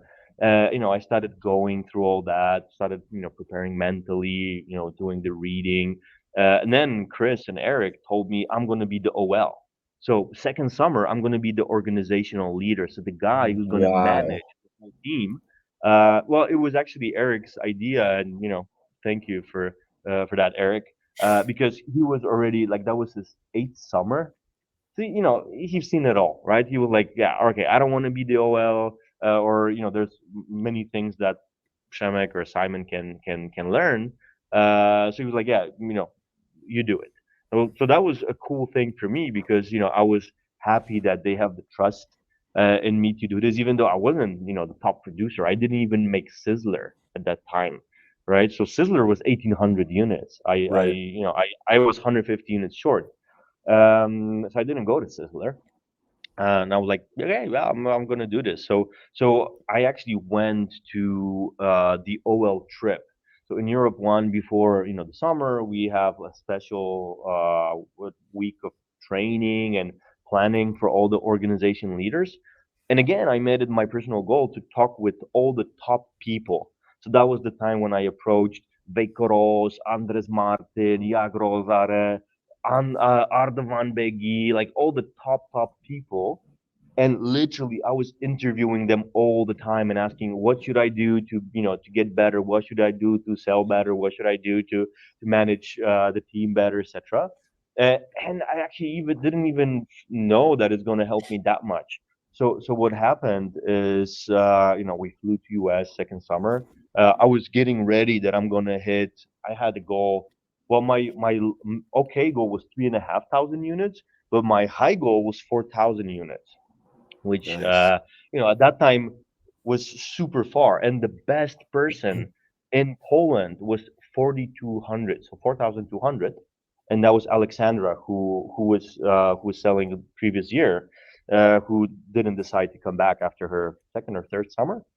And in Europe, in general, in Europe one, I think it was 46 or 4,700 as a B manager to Mm. sell, like the top, right? So it was still in the high, but I was like, yeah, I'm gonna do my 4K. I can do it. And what happened? 2 days on the book field, out of three people that I recruited personally, two of them quit and started doing such a bad PR that they got other people from my org to quit as well. So half of my org quit within the first week, right? Nice. So Great start. per- perfect start, perfect start. As an So OL, yes. yeah, especially as an OL, right? That like, your That's what you first want. time ever managing a team, and half of those people quit before they even go. Like they actually quit when looking for apartments, right? Or when looking for an HQ. So, so hooray Nice. for that. So I was like, and obviously, like I had one person that still stayed with me, Lukasz, who right now is a marketing director for one of the biggest IT companies in Poland. And I was thinking, no, like if I don't do this right, like I'm not going to be a good example for him. I have to focus on selling best, at least on working hard, on doing 30 demos, on doing 20 sit downs, because that was another personal goal I wanted to do. I wanted to have 20 sit downs I need every day. So, he can do good. So I started focusing literally on sitting down with people and just having good conversations. And I don't know like how, but I think like it was week two, I started doing the stats, and of course, I was doing that 5 minutes before the meeting, or 5 minutes before I was supposed to send it out, because I didn't have time to do this because I was the first time well, and Yep, something was off that's how it because like works. I'm summing this up, and I'm like, it doesn't make sense. I just sold 450 units, like, and I came to Eric. I'm like, hey man, um, like there's something wrong with this. He's like, no, you're just doing good. Do your thing. Do your thing. Right. So I actually Wow. managed within like the first 2 weeks to get 20 sit downs every day. And I started selling. I was like, oh, okay. So it's not that hard. And like the next 2 or 3 weeks, I hit 800 units. And I'm like, okay, this is scary. This How's is this working? there's something there's something wrong with this, right? And maybe I was just not mentally prepared for that, and yeah, I just got too scared, and I was like, okay, I was more comfortable in the 400 stage. Yeah, but of course, at least there was a lot of pressure. I started putting a lot of pressure on myself, but then still focused on, hey, just get the 20 sit downs, just do your thing. So it didn't matter what weather we had, what was the HQ like. There was a lot of monkeys problems on the way as well, and then I actually never kept track of how well I was doing for the whole year. And out of a sudden, I see that Livia, who is my partner right now, she closed up to like 4,800. I'm like, awesome! Like she's doing really well. I'm like, okay, I should be right behind her. And I'm like counting up. I'm like 5,100. I'm like, no. And that was the Look Europe at one record. you. That was the Europe one record at that time. So I grew three over 300% uh, just by doing more sit downs, and just, well, of course there was a lot of things, but the main thing is I did a lot of sit downs, and I started closing 2 or 3 times. Can you imagine? Wow, what a mind-blowing fact. Right, right. Yeah, yeah. So that was the story. Like, like looking back at the cameras, at the CDs, like I love this flow, because I like the fact that I first had to suck at this. I had to get a really hard punch from the life, from the universe, and then get back on track, refocus, and start doing my thing again. So it helped me again later when we started going, building the agency, and having challenges there, and then I wanted to build the consulting firm. It helped me have a way to refocus and control the controllables and get back on track with everything. So yeah. Yeah, dude, that's so crazy cool. That's a story right there that of like how it's supposed to go, where you suck at first and then you get good later. Like that's what you want. Yeah. Because sometimes, I mean, I didn't have that. I didn't have that, and I mine was the opposite. I was really really good at first, and then I sucked afterwards. I had Oh, both the oh, experiences. sorry. But hey, no, it's okay. I needed that. I needed like you needed the Yeah. other way. I needed to Yep. me the Yeah. other side. Um, because I don't think I would have ever left if I kept doing well. Which looking back at how it's now, it's like, well, good thing I left. Yeah. Yeah. So Because we wouldn't have the possibility to meet and talk. Right? So yeah, and then I'd probably exactly. be in the book field right now. I'd be fucking like, I'd be trying to get some college kid to not quit. You know what I'm saying? Like some 18-year-old thinks they know everything, like I did. Um, so it is what it is. Yeah. But Yeah. it's cool though. I wanted to ask you because you had a unique experience because you had already witnessed American culture, like U.S. culture. Yep. Well, excuse me, you had witnessed Wisconsin culture, which is different than like Yeah. other places. Yeah. Where did you sell that first summer? Ohio, which was Oh, so the not same far. shit.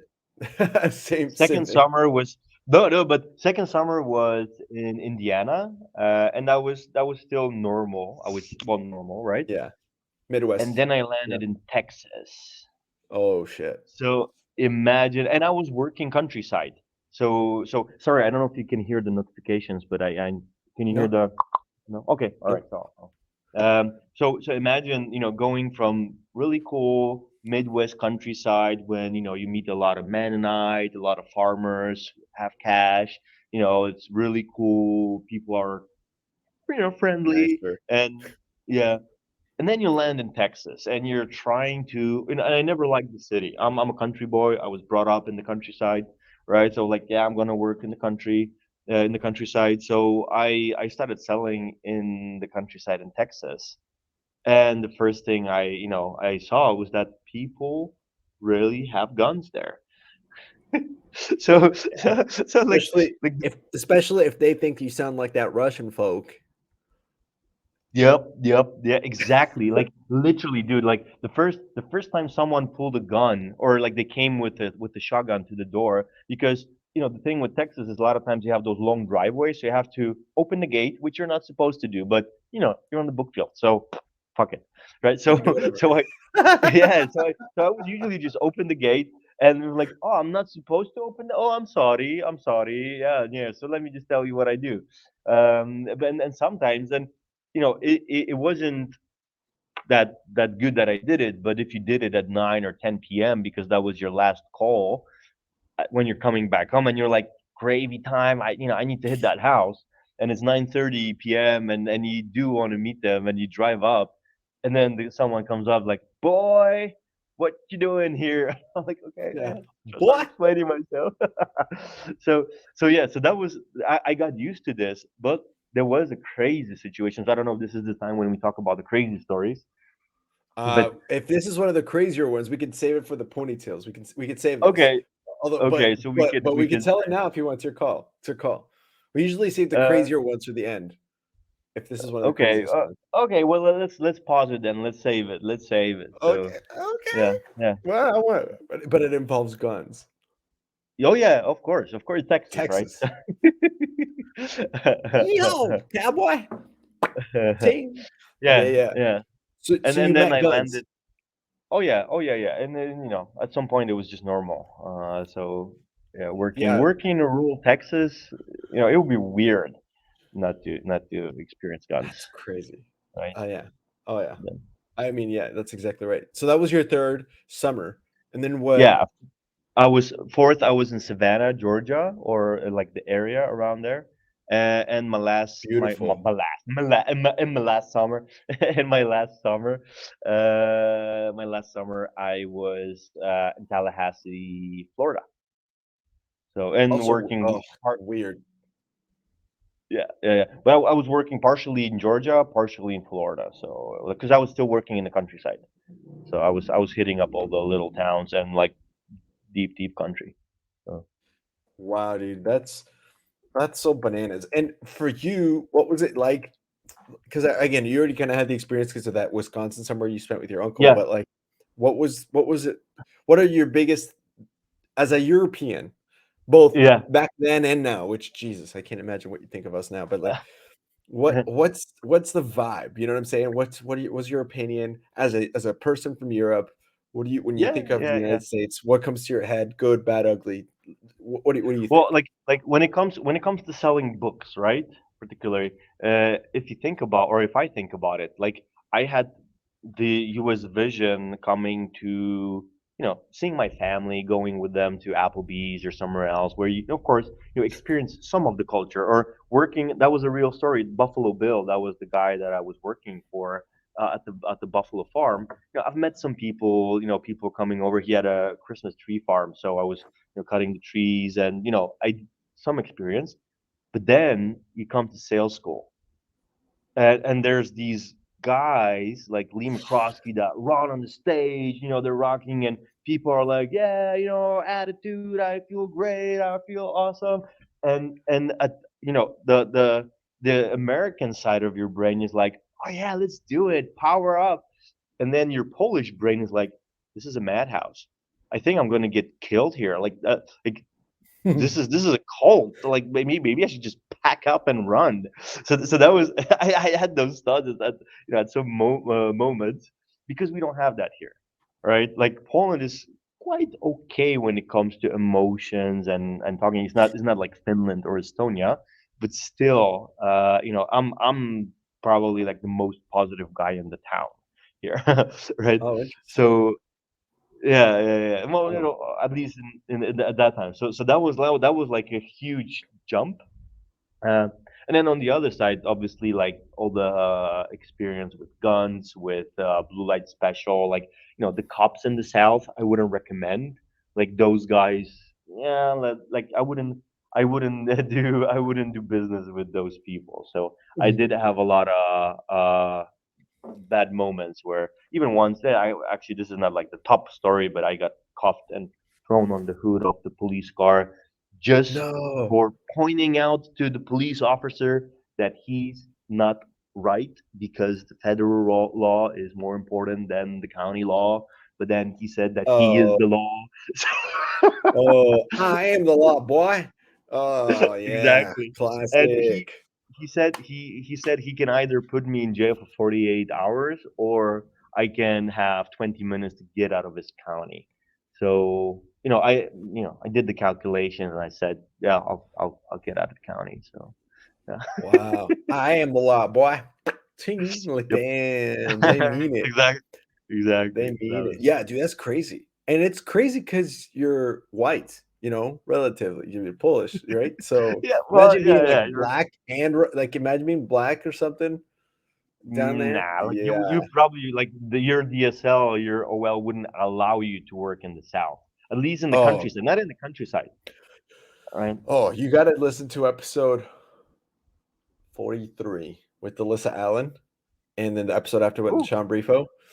ooh. She was our first black female on the show.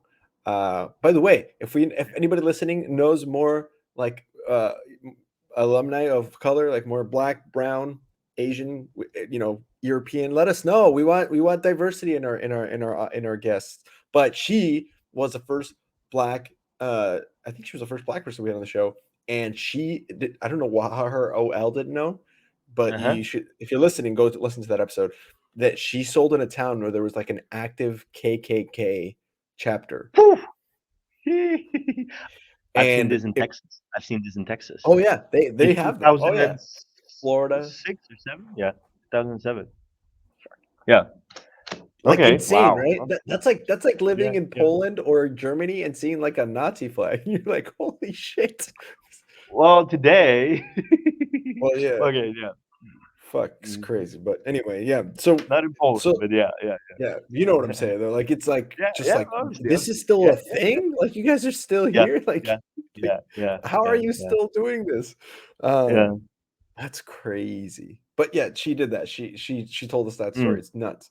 Um, and then so Huh. okay, so that was your experience with like the U.S. law, but because it's funny, right? Like the overall, it's a positive experience. So you don't you Oh think no, of no, the no! United It's States it's and it's you're like, really this is positive. great. But That's so cool. like, to be honest, a lot of people ask me, so why didn't you stay? Like, why didn't you? You had the possibility Oh to yeah. move to U.S. Because like my grandma used to live in U.S. My uncle, like half of my family, my wife's parents still live in Chicago, right? Like half of Chicago is my family, to be honest. And uh, like there's a lot of Polish people. But then like to be totally frank, the experience I had actually turned me down on living in US just because there's a lot of possibilities, but there's a lot of challenges at the same time. Like if you think about it, like we've been helping with education. We get free education here in Poland, one of the Yeah. top universities across Europe or in the world. Like top engineers, top scientists.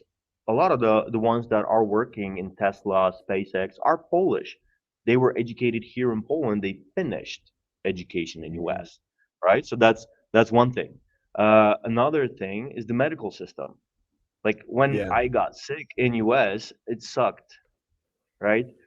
When I got sick in Poland, yeah, or in Europe in general. You don't have to worry about that. And then there's many things, right? So I did the calculation, and we've been thinking with my wife already a couple times, like, should we even move to England? Should we move to UK, or should we live here? But then COVID and like in general the whole situation helped a lot because I started doing remote work before it was sexy, right? Mm. But now, like, it doesn't matter. I can work for an U.S. company. I can work with U.S. clients and live in Poland, and I can spend the money that I make in U.S. I can spend it here, which the country is cheaper. There's more culture.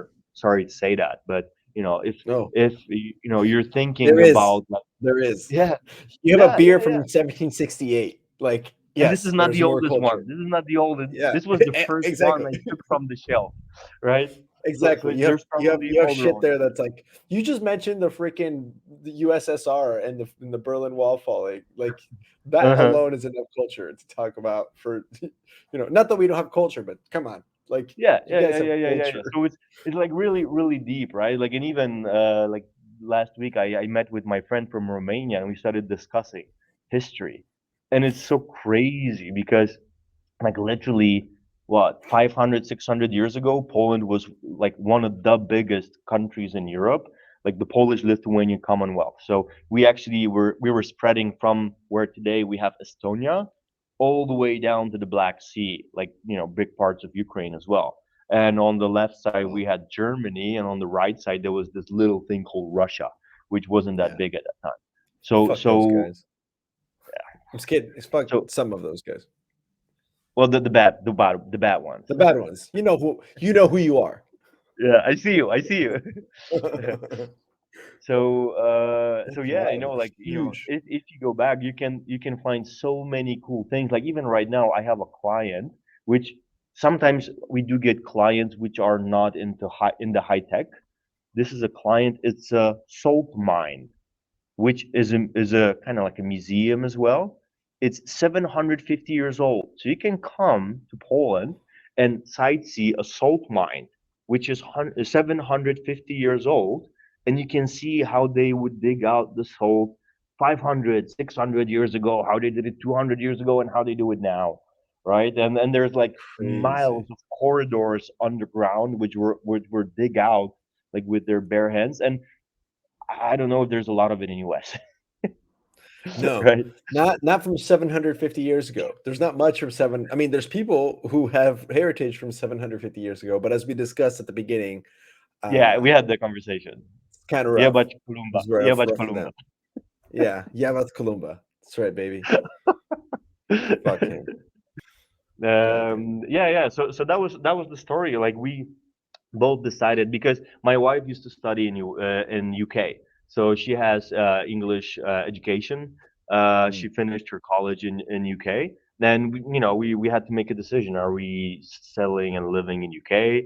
Are we flying to US? Since I had US experience, her parents already live in US, but right now they're actually coming back. So even them, they're just retiring, and that's the thing with Polish people. Most of them, they want to come back, and it's just also like just being close to your country and patriotic. So and then I like it here. It's really cool. So No, I understand. I mean, just you had me at universal healthcare right. and free education. You know, I Yeah. just Yeah. I just got a call. This is actually kind of full circle, and then we can get into ponytails. Uh-huh. I just got a phone call, oh, like 3 weeks ago, and I hadn't gotten Mm-hmm. a phone call in a while from like this kind of stuff. But I guess I owe money to some hospital for my third summer when I was in the hospital. I didn't even know, Hmm. and they had been trying to call me, but I always thought it was a spam call, and I was like, "Oh, it's a Yeah. collection." I'm like, "Oh shit, I owe people money." Like, but it was only like 150 bucks. So I was like, "Oh Yeah. yeah, okay, sure." Because I went in, I was in the hospital. I'm like, "Yeah, what Uh-huh. is it?" "Yeah, yeah, 150 bucks, whatever." I didn't even know though, but and I have student debt. So two of those things right now, where I'm like, still to this day, I'm like still Yeah. fucked up about because It's not free here, which I'm not advocating for one or the other. This isn't to get political or anything. I'm just saying it is not like that where you are, which is kind of Yeah, wild. and that's kind of the beauty of it, that a lot of people, they do it, like they start their education here, and we do have really good education. Then the top people, they move out, they move to US, they move to UK, somewhere else, they start their career there, but after 10, 15 years they come back, and a lot of times they want to settle here because why not, right? And of course, there's also this European pace of life. Like, to be honest, I don't want to have 100-person company. I'm fine with having 12 partners. We don't even have employees. I'm fine with having a foundation and sharing my time between, commercial time, which I'm paid for, and the foundation where I'm even putting a lot of time and money on top, right? So yeah, and Yeah. this is also something that keeps me in Europe. That I think we're just more chill. Yeah. Plus the soccer's better, or the football is better. Yeah, So exactly, you exactly. got Lewandowski.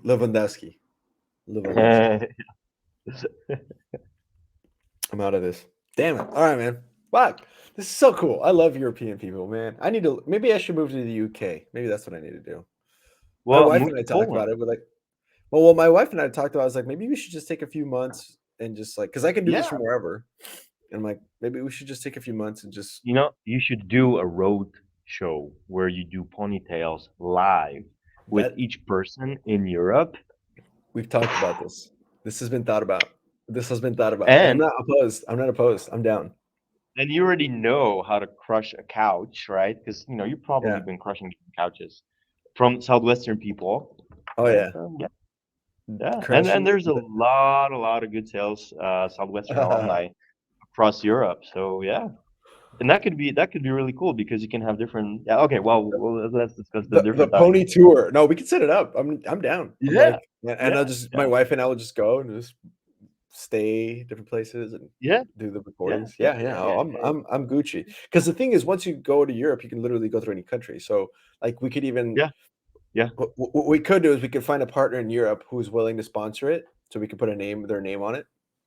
If you know of anybody who owns a company that would be willing to sponsor it, and basically just pay for the car rental. And so then like you just pay for the car, and we could even put your freaking like the logo on the window. Like we get a We'll magnet hook you for up with the car. We'll hook you up with the car. and then I just drive all over Europe, Uh-huh. just like doing Yeah, interviews. Record. We don't even have to do them live. We can just record them, and then like yeah, yeah, air them yeah, later. Yeah. Oh, I'm down. We yeah, will talk yeah, about this. yeah, This is yeah, a yeah. story for after the. We will plan this, sir. I'm down. I'm game. I'm game time. I'm game time. Let's Nice, go. nice, Um, all nice. right, let's go into some ponytails. I'll talk a little bit more about some of our other partners, and then we can jump into the stories. So write down, think about like the three that you want to tell, or whatever, or the ones you want to tell. It could Hmm. be three, four, five, however. And then while I do this really Okay. quick, actually, I needed to refer you to these guys. Even if you guys don't do business together, you need to partner up or at least meet up and get to know each other. Oscar and Oliver at VDesignly. Have you guys talked about VDesign I yet? I They're know in them. Estonia. I know them. We They're work awesome. together. So So yeah, you already do. Okay, cool. So they're doing our website. It's upcoming. We're making the last few awesome. tweaks. Actually, uh, they our store. If you guys want to buy this, you can go there. Theponytailspodcast.com. Theponytailspodcast.com. You can go buy merch. We have baby merch. We have all sorts of merch. So our website is live and going. If you own a business and want to have an effective presence online, at least we did that with our podcast. Most American website developers will cost $25,000 to $50,000. I'm not even lying about that. You know this to be true. But yeah, working with these guys has been great, and it's been easy and simple and fun, and they make it so that our websites look fantastic. So reach out to us. We can call you especially if you're US based. You can obviously get in touch with us, and they can develop a website for you, and at a fraction of the cost that it would cost you from an American. Boo! You another thing about US. Boo! I need to go to Europe. We are also brought to you by EnLight.Energy. And so that was Julio Hernandez. Julio was actually a DSM. Well, you were still selling books, Simon. I don't know if you remember I him. followed Julio, so I don't know if he remembers me. He probably could remember my name. But yeah, yeah. So hi, how Przemyslav. you doing? Przemyslav. Yeah. Przemyslav. I, I don't know if I got better or worse at that. It's the alcohol. But he's doing solar now. So if you have a passion for a Awesome. planet, if you want to earn some good money, you want to work with someone like Nick Tverdi, let's see how you can join him and Julio at EnLight. Every sale, if you make a sale every other week, you make six figures. That's how lucrative that industry is. And so they have the ability to work with people in just about every state in the U.S. Plus, you're just helping people save money instead of selling them something else extra. So that's EnLight.Energy. Reach out to us. And then last but not least, one more shout out to Cardinal. We love Cardinal, man. They've been really cool with us since we started working with them. And they talk a lot about freedom and flexibility. And at the end of the day, they put their money where their mouth is on that. So all of the people that we've had on the show that have talked about how they work, it's been pretty flexible for them. They've been able to prioritize their family. Greta's an excellent example. She made like 10K back to back to back weeks and took a break, went to Mexico for a week, and then came back. She did some, a little bit of R&R.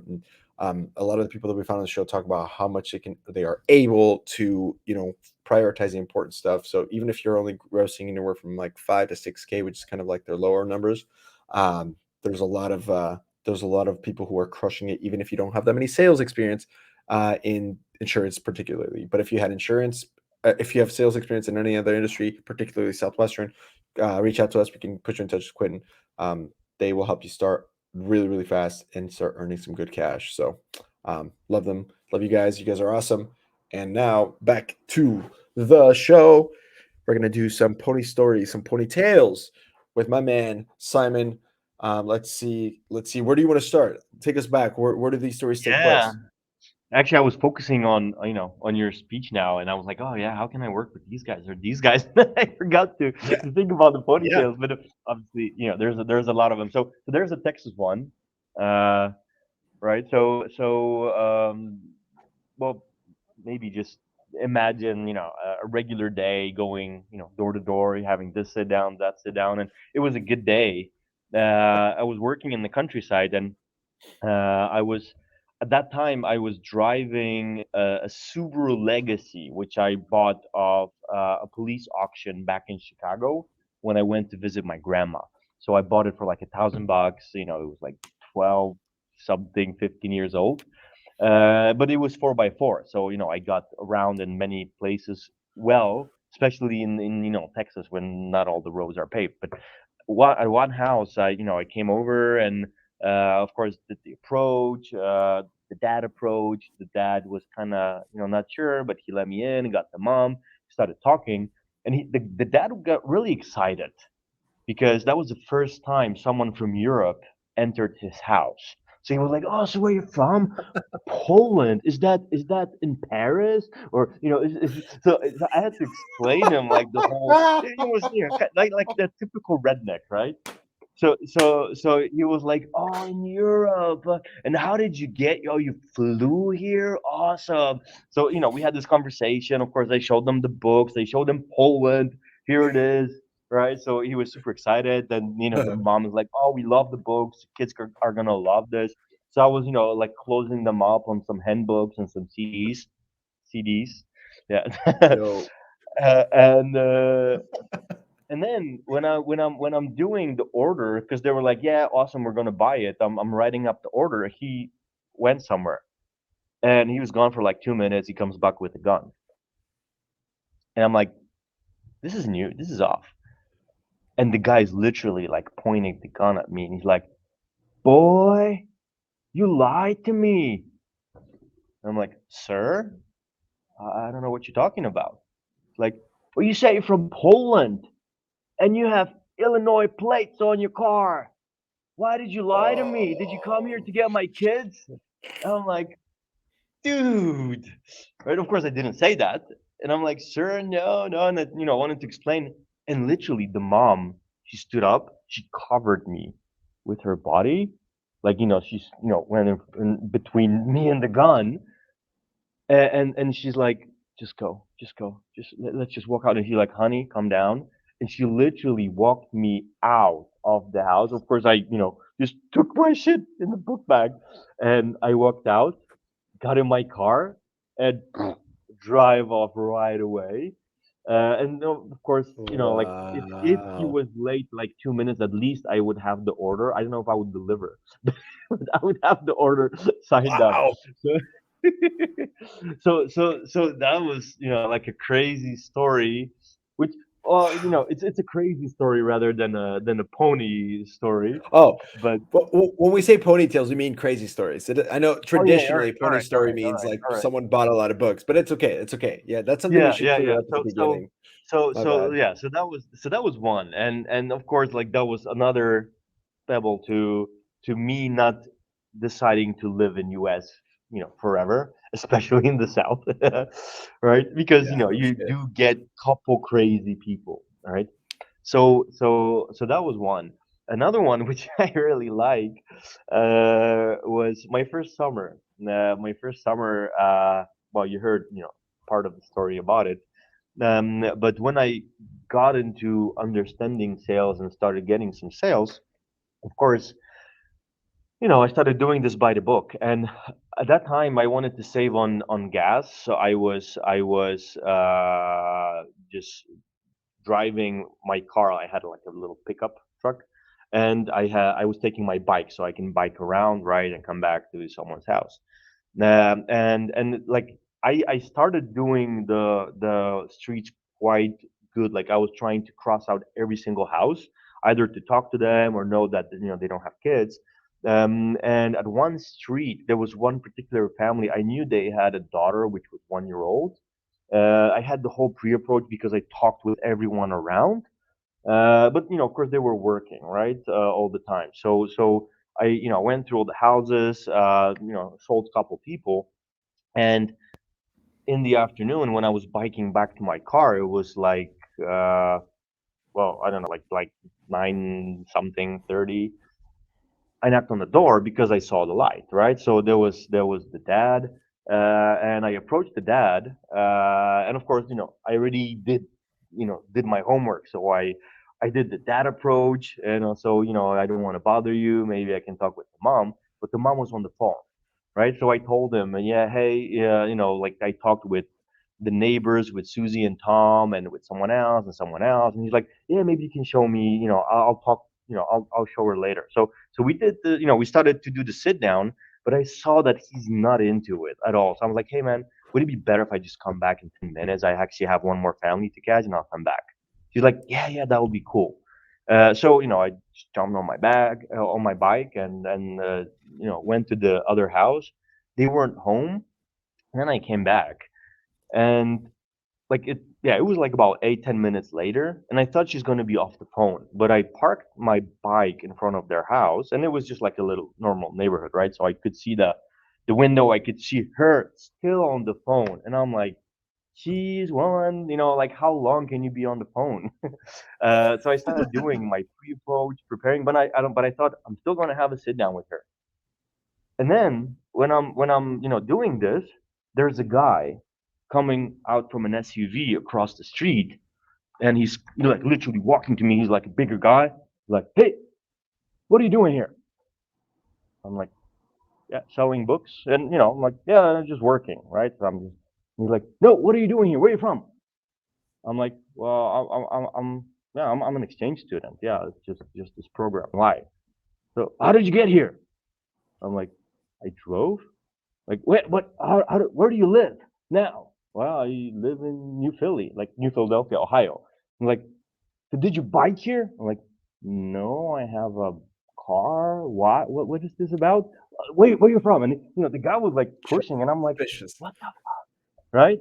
And then out of a sudden, this dad, who I talked to 10 minutes ago, jumps out, and he starts saying the same things. He's like coming to me. He's like, hey, what are you doing here? And then I'm like, dude, we just had a conversation 10 minutes ago. I'm Simon, right? Or I'm Shemek, I'm Sam. I'm the guy from Poland. Like, I was supposed to come back. And he's like, how did you get here? I'm like, this doesn't make sense at all. What's going on? And then out of a sudden, 3 police cars come in, woo, woo, like even like just like on the movies, they go on the, on pavement, and the cops ran out. Where's the kidnapper? I'm like, what the hell is Jeez. going on? And then, Jeez. and then the funniest thing, the police guy comes in and he looks at me like, "Oh, this is the Polish kid. He's okay." So, because obviously I had the permit. I met the guy 2 weeks ago, right? So the dad, I started asking like, "What's going on? Like, what the hell is this?" And the guy's like, "Well, you just told me 10 minutes ago that you talked with Tom and Susie. I called Tom, and he said he doesn't know your name." I'm like, "No, I said I've been at their house and I sold to Susie. Tom wasn't home. You never asked. You Did you talk to idiot. Susie?" Yeah, and I literally, "Did you talk to Susie?" "No, I talked to Tom." Huh. Well, sorry. Right? And then the police guy's like, "No, no, this guy is legit. He's okay. He's okay." Right? And, Yeah. imagine these guys' face. And I was like, fuck, it's already 10 p.m. I'm not going away without a sit down. I'm like, I was supposed to come back. Is your wife off the phone? I want to show her my books. I was really persistent, right? So the guy looked at me like, "What?" I'm like, "Well, I was supposed to come back. Like, is she okay? Does she want to meet, or should I just go, or do you want to call the cops on me again?" I got really pissed, right? So he's Yeah, like, I'd be like, "Sorry, dude, sorry, I'm sorry, sorry, working. come on." Yeah, and of course this other dude, his friend, he started apologizing. Like, "I'm sorry, I didn't want to beat you up, or I didn't mean anything bad. We were just worried." I'm like, "Okay, okay, okay. Let's sit down. I'll show you the books." Right. So the other dude went away. The wife sat down, and the wife, she was literally, "I told you, John, not to be so paranoid. He's okay." But Oh my we had god. to sit down, and the wife actually, she had a blast. Like, she was laughing because she knew that he over exaggerated, because they had a 1-year-old daughter, and they were afraid I'm this Russian kid, because I did have a heavy accent at that time, who comes in and steals kids and sells them somewhere or whatever. Yeah. But the funny thing is that when I still remember this, I did the whole sit down, did the demo. They loved the book. She's like, "Actually, we could use this. We could, please buy me those." So she, told to the dad. But do you remember how we used to do the close, right? Like, Yeah. "Hey, what people like is I'm gonna, come back, and I'm gonna show you blah blah blah." So I was on such a cool trip that I actually changed the clothes. So when I was doing the clothes, I was like, "Hey, what do people really love about how I do business is, that you get the order now. I'm gonna come back in 2 months." And normally you would say, "So I can deliver the books myself." But it's like, "I'm gonna Yeah. come back in 2 months, so you know in advance when to call the cops. So they'll be waiting on me, so we don't have to have this fight." And of course the mom is laughing, the dad is so he's blushing, Embarrassed. and yeah, embarrassed. And then and of course I was on such a roll that I was like, "Yeah, and then I'm gonna drop you in a card so you can put it in your calendar, so like your cousin comes in and he's not drunk like this time." No, and the funny thing, he was feeling so bad about it, because at that point I didn't care. I was cracking up, and he's like, "Well, okay, what can I?" Of course, he bought, and he was like, "Can I help you somehow?" I was like, "Well, man, it's already quite late. Can you hook me up with some sandwiches on the way?" Like, "Yeah, yeah, yeah, yeah, yeah. Oh, I'm gonna," So he actually made some sandwiches for me, and then I was like, "Fuck it, I'm just gonna go full." Like, "Do you have any siblings?" And he's like, "I have a sister in Cleveland." "Does she have kids?" And he bought another set for his Yeah. sister. And then I was like, "Okay, all right, man, that's good." Yeah. Epic, man. That Do is we have epic. one? Do we have space for one last story? And Dude, this is it's your mic. It's your mic. the It's your you yeah. let So so you tell me, man. It's late for you. It's early for me. So you go okay, ahead. okay. So the last story, but yeah, it's That's so connected to cool. books. It was on the book field, but it still cracks me up. You know how when you're selling books, you're in this zone when you're like super focused, and you get those dreams about books and about everything, and those images come in and out. And sometimes you wake up and you don't know where you are, what's going on. And Yes. maybe you remember in sales school we had this. Everyone had this talk, and this quote, "Keep your rocket in your pocket." Right? Remember this? Yes. Basically, not to have sex with any other Moms. book people, or especially with moms. right? Yeah. Because, and of course, they were telling us all the, the bad stories that someone did it, and they, they were accused of rape, blah blah blah blah. Yeah. And Not obviously, good. it's not going this way. I didn't do anything bad. But basically, since me and my roommate at that time we were looking for a cool apartment, we found a really nice HQ. But like basically, the room they had a king size bed, but one bed, and we were like, nah, no homo. We can sleep together. We're good. It's fine. Like yeah, we're Yeah. friends, and we're like you know there were 8 people in the bed in Ramada Inn at sales school, so we can handle 2 people now. So Yeah. we've been sleeping in one bed for some time. Of course, we had a pillow in between, but at one night I just woke up in the middle of the night, super tired, of course, and book dreams, and there was like just a little dim light coming from the street, so I didn't fully see the room, and I woke up and I'm like, what's going on? Where am I? What's going on? I'm like, oh, I think I'm in US. Yes, I'm in US. I'm selling books. Yeah, okay. I'm in US, Ohio, selling books. I'm doing this thing. Okay, makes sense. I don't recognize this room. What's going on here? And I always keep my phone next to to the bed. So I took the phone and I tried to put up some light, but it was those old, phones which didn't even have a flashlight. So I tried to put some light out, and I'm like, okay, I think I see the, oh, there's a person next to me. Like, there's a person next to me. Fuck. And Oh in my shit. head, I'm like, I do remember I had a sit down with a really nice mom. Fuck, did I really do this? Okay, well, even if I did, and literally in my head, I'm like, even if I did, if I don't remember this, what if she doesn't remember this? And she starts screaming.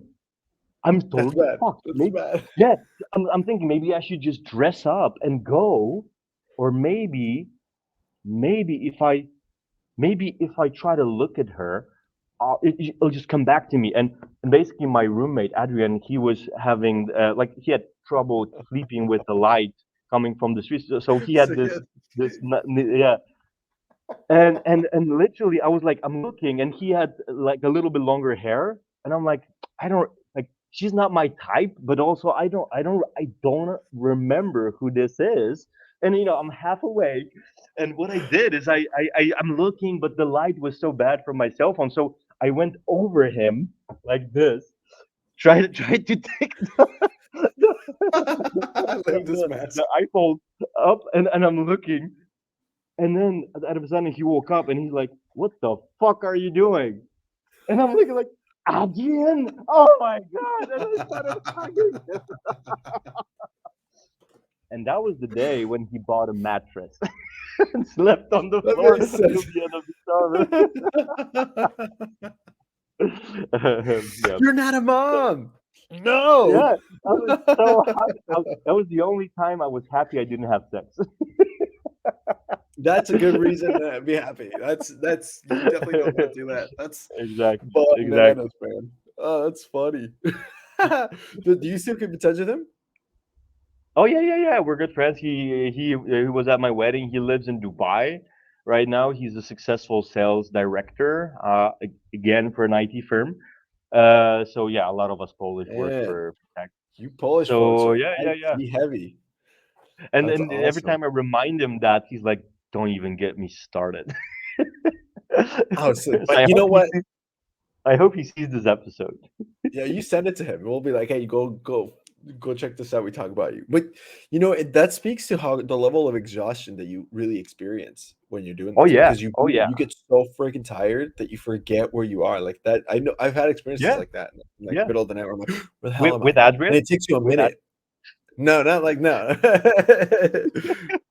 And also not with moms, but still, you're still kind of like, damn, this is yeah, crazy that you're yeah, this tired because you yeah. forget going to sleep, you know?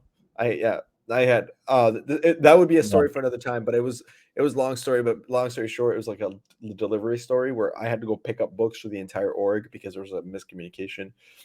Long story short, I drove for like several hours on delivery sleep, which is not very much sleep anyway. So by the time I got to where I was going, I blacked out. Like I remember arriving, turned off the car, and I say hi to the person that was their HQ, because I was a different HQ than the one I was supposed to be at. And I said hello, and then I passed out. The next thing I remember is just waking up, and I'm like, where am I? Like, I don't remember like falling asleep. I don't remember. So it Yeah. was the same experience where I'm like, where the heck am I? Like, I don't even know what happened. The Yeah. last thing I Yeah. remember, and you have to. The last thing I remember was arriving, but when I woke up, that wasn't the last thing I remembered. I remembered when I was getting the Yeah. books, and I was in a whole different state. So I'm like, Yeah. Yeah. why am I still in Yeah. New York? Like, it was really. Mm. So I'm Mm. with you. You're exhausted, Yeah. man. Damn. Oh man, this has been so good. Another successful episode. Let's go. And with Simon Stanisz. Now, one more time, it's Przemysław. No, yeah, I get it. Yeah. Przemysław. Ah, Wow. Yeah. Przemysław. Boom! Awesome. IRS and Ponytails podcast. We get it right. Oh man. Well, thank you so much, brother. I hope you had fun. Did you have a good time? Oh yeah. Yeah. Really good time. So Hell yeah. thank We'll have to stay in touch, of course. And then when this airs fully, we'll have some beers over it again. That's so exciting. Thank you and so looking much. forward for the road trip or the That's right. rodeo. We should do Yeah. that. We got to plan Road it. show. I'm serious about it. We'll do it. You know how Oh much I yeah. travel. Yeah. Yeah. I love to Yeah. Yeah. travel, We so I'm have to down. do it. We have to do it. Yeah, at So this point, we've already said it on the air, so it has to happen. So yeah. yeah. All right, guys. Well, thank you so much. Again, remember, BIZZLER's coming up August 15th through the 19th. Come join us in Mexico. This is for anybody that sold books, and your spouses are welcome too. And then keep an eye out for go check out our merch, ponytailspodcast.com, theponytailspodcast.com, and then check out our store, go buy our merch, subscribe, like, share, follow all the places, YouTube. If you haven't subscribed on YouTube, do so. And then if you want a newsletter about when all the new episodes and new stuff is coming out, new announcements and things like that, you can also sign up for that. We'll just message us your email or your phone number. We can text it to you too, so you guys can stay up to date with every new episode. On that note, thank you so much, Simon. We'll catch you on the next one. See you, everybody.